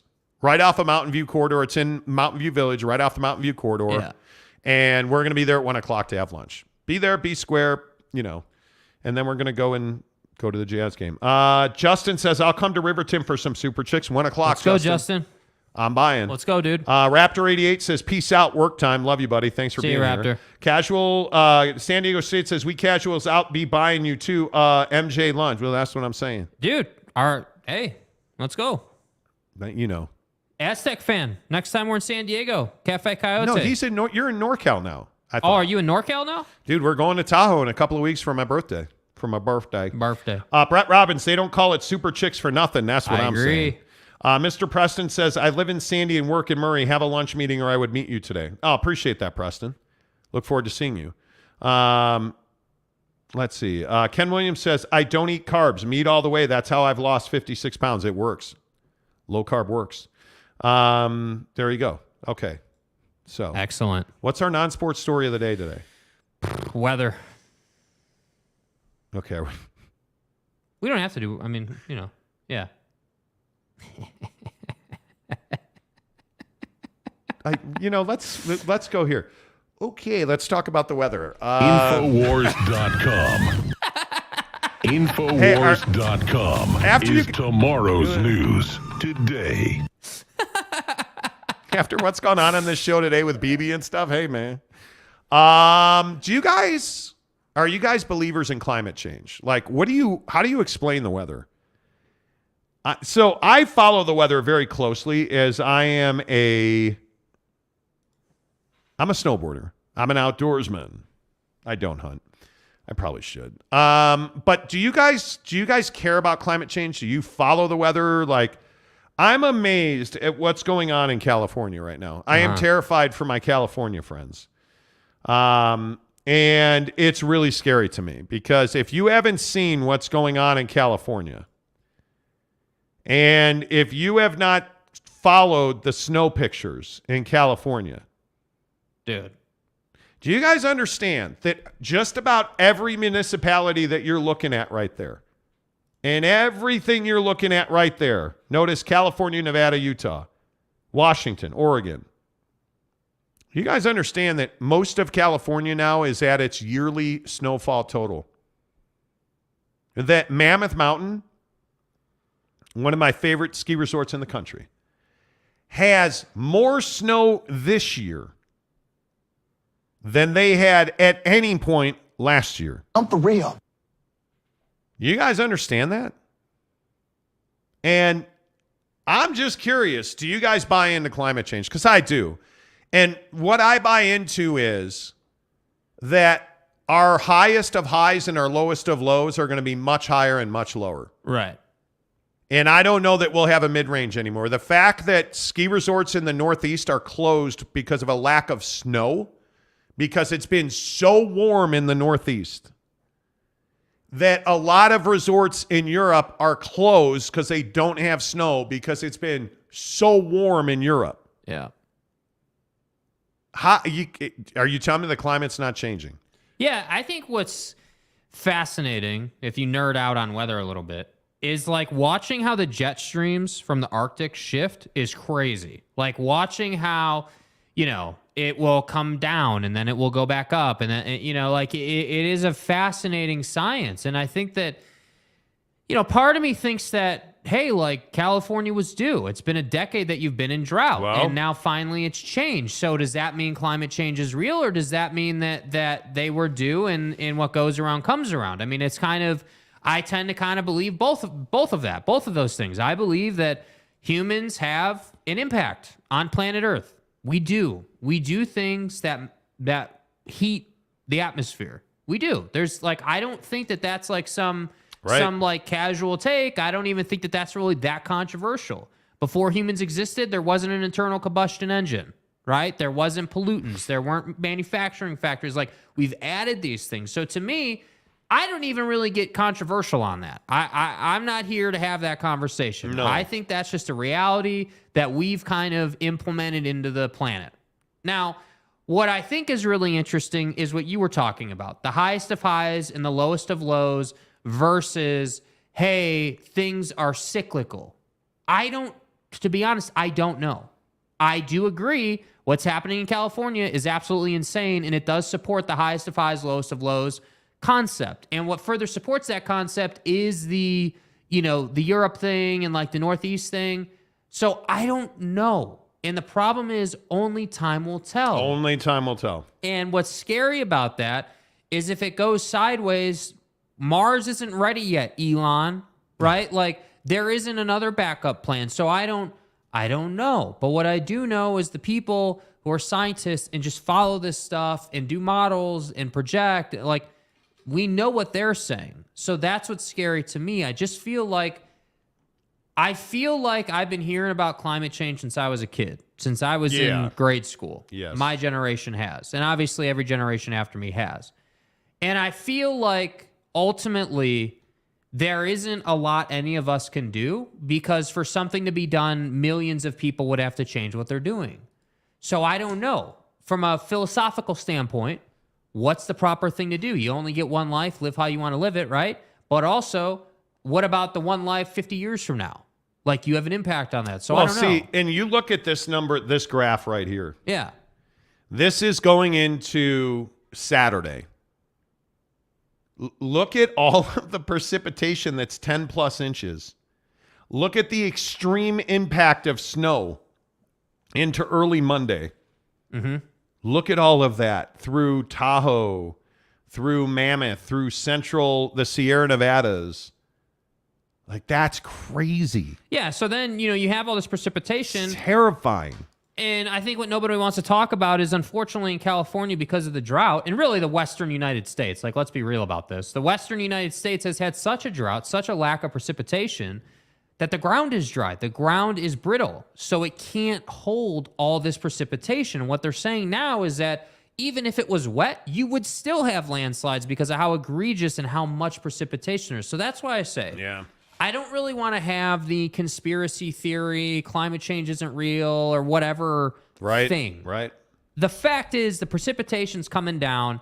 It's causing natural disasters. Like, can we all just agree that that's happening, right? So that's why I say, whether you believe in it or not, it's happening. Well, and I don't know what there really is to do to change it because, like, Mrs. Monty is an example. Big-time recycler, big time. She really cares about it and does really pretty much everything that she can do. What's really sad is that I don't know that that's enough. How many Mrs. Montys are there out there doing that? That's the thing. And if we each do our part, I think it makes a difference. But I look at, like, at Canyons yesterday. Again, a tree falls on a lift yesterday. Again. Yeah. And kills a guy, a 25-year-old guy, dead. Because the trees are so brittle and there's been so much snowfall. And these huge-ass trees that have not had enough water can't now anymore carry the weight of the snow. So this tree falls over onto a lift line, and it bounced the lift. It didn't knock it over or break the wire or the cable. It bounced the guy out of the chair. He fell 37 feet to his death, 25 years old. And those are climate things. Those are drought things. But I also think one of the things we talk about on this show a lot is that I don't think it's drought. I think it's overusage. Well, I think this is another piece. The water shortage that we are experiencing is not as much about, like, Lake Powell is a great example. I think a lot of us are upset about Lake Powell. Lake Powell is not because of drought. Lake Powell is because of overusage. We are using too much water. We're building too many homes. We're putting too many people in the wrong places. Right? So I just think there's a lot of conversations around it. But the other thing, by the way, before we get to your comments on this real quick, I really worry about the people in California only because, one, it's just so damn beautiful there, regardless of what you say about politics or, regulation, taxes, gas, whatever. Yeah. But has anybody thought about what the springtime in California is going to be like? Treacherous. Do you know how many mudslides? What about the people in Malibu? What about the coastal people, Santa Cruz? I'm not trying to be dramatic here, but I do think people will die. I think people will die. Look at the people in Northern California, the Placer counties, the Auburns, up by Sacramento, like Tahoe. Like, what do you say to Reno? Down the hill from Tahoe. What do you say to Truckee, California? You're screwed. You're screwed. Yeah, Truckee would be a sketchy place to be right now. It's scary, man. It is really scary. Ken Williams says, Mother Nature heals itself to a certain extent. Salty Drunk says, later, guys, 3 a.m. and my eyes are hanging out of my head. Go Jazz. Appreciate you, bro. Thanks for being a member. Louis Capazzo says, spoke with my uncle last night. Lancaster was not flooding, but everywhere around them it was. Yeah, dude. Lancaster's high desert. Raphael says, can we get Don a Super Chick sandwich? Don, meet me at Super Chicks, 1 o'clock. Dude. Let's go. Riverdale Road, probably closer to you. Kay Nurin says, I'm doing business. Wait, I should read. I'm doing because ice is melting. What do you mean, dude? You got to clarify that. It's cold here, Ken Williams says. But but I think as much of a joke as Ken is making there, just funny. I think it's a really interesting point. A lot of climate change deniers will be like, oh, well, it's cold. So how's the climate changing? Right? Everyone's saying the planet's warming. It's cold here. Just as cold as it's ever been. But that's where I'm like, hey, climate change is exaggerating things. It is exacerbating the cycle. Look, I just point to the Northeast. When's the last time a Vermont ski resort didn't have snow? Well, and remember last year. This is so funny. So this year they don't have anything, but last year what'd they have? All the freezing water that covered all the cars, and like all that insane stuff happened in the Northeast, that ridiculous storm. And like, so that's what I'm saying. The storms are getting bigger. Yes. That's the thing. And the other thing that you got to remember is, the extremes are what scare me, dude. It should be cold in the Northeast. It's 56 degrees the other day. Yeah. They don't have snow. They're so warm, they can't make snow because what's supposed to be snow is rain because of the temperatures. Yeah. And the snowmaking equipment can't function in those temperatures. You know. Lewis says, think about how much the concrete and asphalt soak up the heat. That has to affect how storms come in. It does. It absolutely does, because there's so much concrete now and so much asphalt now. The heat absorbs and then evaporates up into the atmosphere and dries up the precipitation. Go on YouTube after the show, just because I think the concrete thing, people don't understand it until they see the satellite views of it, and they see the time lapses done over the decades. Yes. So if you go on YouTube and you search, like, go look at Abu Dhabi, go look at Phoenix, great example. Go search on YouTube. Oh my God. Time lapse Phoenix, Arizona development.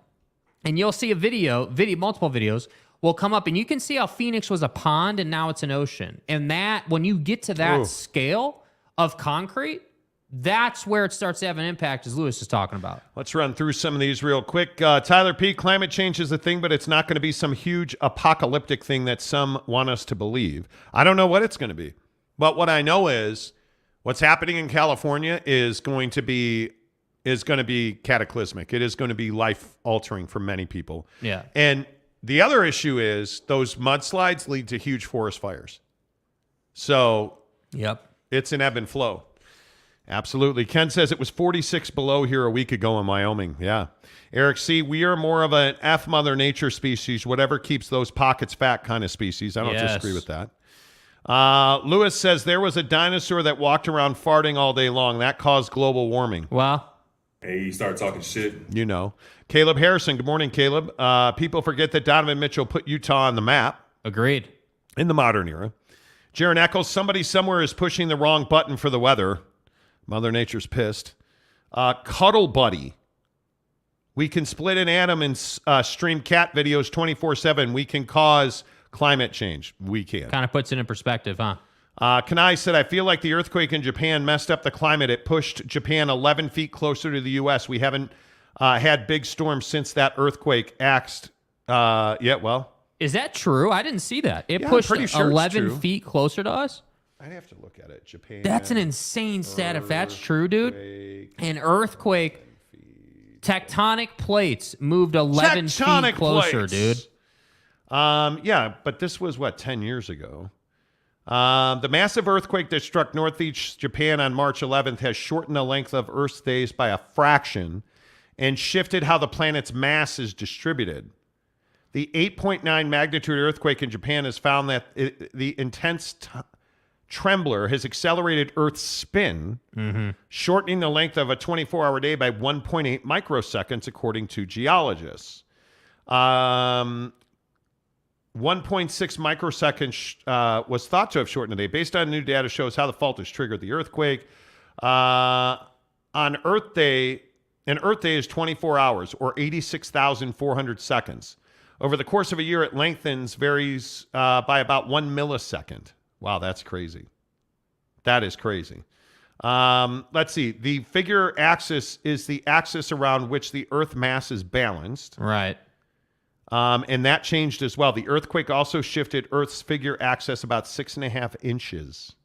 So you see what I mean? So this is kind of like a, not to get too far deep into it, but it just kind of is scary what's happening in California and also what's happening in the Northeast. And I think that it's something that you got to pay attention to. Absolutely. Yeah, there's a lot of articles on it, too. There's a lot of articles. Wow. The quake northeast of Japan jumped 16 feet eastward, which is a permanent shift. And the seafloor closer to the fault skipped 101 feet to the east. But immediately afterwards, offshore GPS receivers in the extreme damage zone were traveling westward again. Yeah. Oh, my God. Nah, bro, I'm fine. I'm fine. Yeah. I don't want to know. Is that terrible of me to say that I don't want to know? Yeah. I don't want to know, man. Like, there's so much that happens. Mm-hmm. I just don't want to know. You know, it's fine. All right. Do you care what's in the food that you guys eat? Because this story is redonkulous. You need to pull up that chicken nugget story. Speaking of our friends at Super Chicks in St. George, Spanish Fork, American Fork, Overton, and Ogden, soon coming to Logan. you know that you're getting all chicken breast all the time. Yeah. Right? So Jake said to me, hey, because I'm a huge fan. Oh, look at that. The Monty Ghost is here. There was a comment dump, so there it is. The Monty Ghost says boo. Hey, bro. He's going to be booing Donovan. See what he did there? Oh, is that what he's doing? Okay. I just thought he was trying to scare me. Here's a question. Do you guys care about what you eat? What's in the ingredients of what you eat? Mm-hmm. So I'm a huge chicken tender, chicken nugget fan. Right. Those are two different things. I want real chicken. Thus, we do business with Super Chicks. Right. But as a young adult, I was a massive consumer of chicken nuggies and fries. Right. Specifically McDonald's. And there was this pink slime thing at McDonald's. What's in a McDonald's chicken nugget? So they've altered it, right? So they've updated. They use mostly chicken now. The problem is that they're adding preservatives and flavors to their chicken. Because they freeze it. So it's not 100% clean-cut chicken like it is at Super Chicks, right? So then, okay, that's McDonald's. We all kind of knew that. All right, great, whatever. So then we get to Burger King, right? And we're talking about their chicken strips, as they call it, which are not 100% chicken, right? So they add rib meat, water, seasoning, salt, modified cornstarch flavoring, modified potato starch, and sodium phosphate. Because they freeze it, right? Why do that? Like, see, now, and this is my problem, is I've become older and wiser. Now I can't eat at Burger King. Right. Now, but their triple stack burger is amazing. That was phenomenal yesterday. Anyway, though, so the next one on the list is Whataburger. They're actually pretty much all chicken. But they do still add things like water, isolated soy protein, salt, sodium phosphate. Because they need to freeze it. Dairy Queen, same thing, right? Dairy Queen's description of its chicken strip says all white meat. But that actually only implies a lack of dark meat, not that what is inside the breading is all chicken. You see that? So the issue is that it contains up to 18% of that chicken strip from Dairy Queen is a solution they add of water, hydrolyzed soy protein, salt, and sodium phosphate. So you can kind of see a pattern, right? Hydrolyzed soy protein, water, salt, and sodium phosphate. That is kind of the, sort of the equation, the formula. Raphael says, yo, Burger King literally said to McDonald's, hold my beer. Yeah.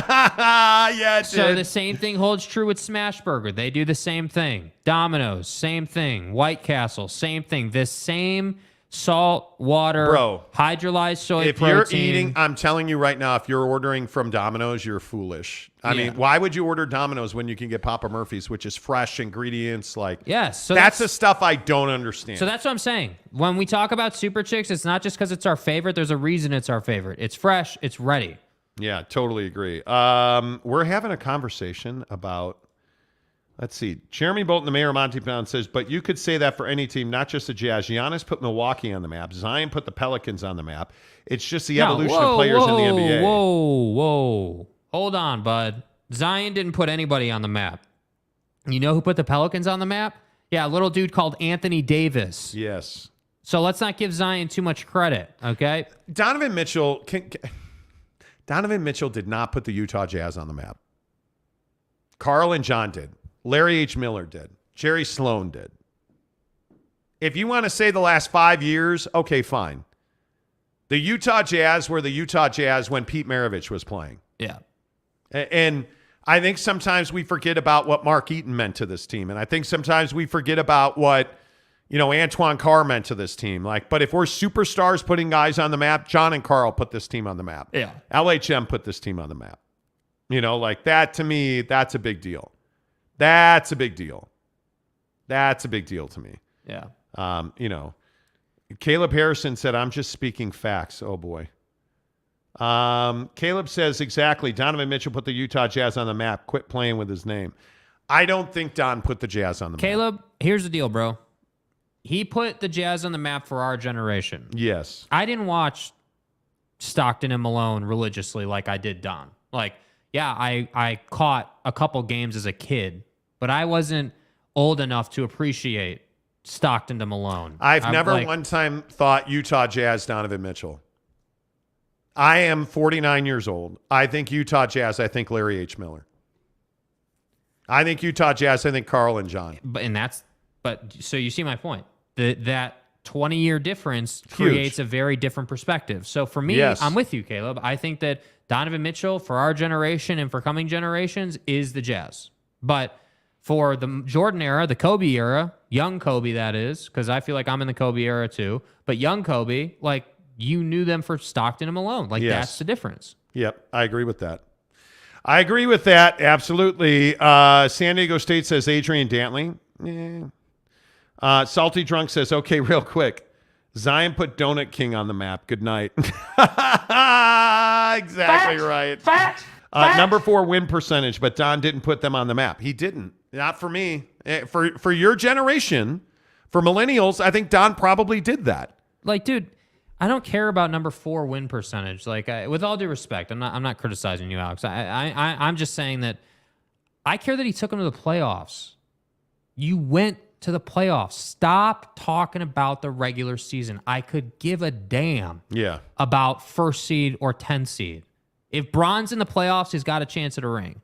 If Steph's in the playoff, he's got a chance at a ring. If KD comes back from this MCL and they're in the playoffs, he's got a chance at a ring. Yeah. And that was the story in the case with Donovan. Now, did he really have a chance? Probably not, right? Like, let's be realistic. Probably not. But when he was here, that was the feeling. We can all agree on that. So that's what I say. For millennials, Gen Z, future generations, they know the Jazz for Don. And you know the other thing I would say, too, while we're on this, before the show's over, the reason millennials know Don for the Jazz is because of social media and phones, and the Jazz do a crap job at getting John and Carl out. Because I think specifically John, less Carl, but specifically John is out enough where you could get him if you're the Jazz. I think he's a bit of a pariah now, though. Well, yeah, with his political beliefs, but I also, and this is the problem, this is the Carl Malone conversation we were in earlier. Carl's just a detestable human being. Yeah. And I think a lot of people know that. And I think John and... It doesn't help that we never see those guys. I don't know that this modern era of Jazz fan, this millennial era of Jazz fan, your generation, Carl and John don't resonate to them. LHM, I would venture a guess that people know LHM as a car salesman and a movie theater guy. They have no idea what he did for the Jazz. They have no idea what Larry H. Miller meant to the Jazz. No idea. None whatsoever. Yeah. John and Carl went for rings. Yeah, they competed for championships. Absolutely. Alex Cooley says, the fact is players with woke ideology don't want to play in primary white cities or states. I mean, that could be. Okay, the fact that you're using the word woke, I have no idea what that means. Yeah. I don't know what woke means, but it just is what it is. It is what it is. Jeremy says, thank you. Number 1 seed meant Jack because they didn't win anything. D. Will did more with the number 4 seed than anything Don ever did. Well, and these Donovan teams have fallen short. There's just no doubt about that. Yeah. There's no doubt about that. Make sure you get to Quick Quack Car Wash today and tell them you heard about it on the Monty Show. They present all of our Jazz and NBA talk on the program. Love the guys at Quick Quack Car Wash. And again, thank you so much. Let's check out our like count. Program 117 likes. We appreciate that. Thank you very much. I'll end the poll today. 174 votes. 83% out of 174 people said they do like Donovan Mitchell. There you go. So pretty good poll result today. 82% to 17% is where it comes down. So appreciate that. Appreciate all of our friends at Quick Quack. Appreciate all of our friends at Barbecue Pit Stop. Tell them you heard about it on the Monty Show. Thanks to the Advocates, UtahAdvocates.com. See you at the Jazz game tonight. If you're going to the game, make sure you shout out, say hello. Happy to dap up, take a picture with you guys. Until tomorrow when Jake is going to be ornery and pissed because he's crabby. Say goodbye, Jake. Goodbye, Jake.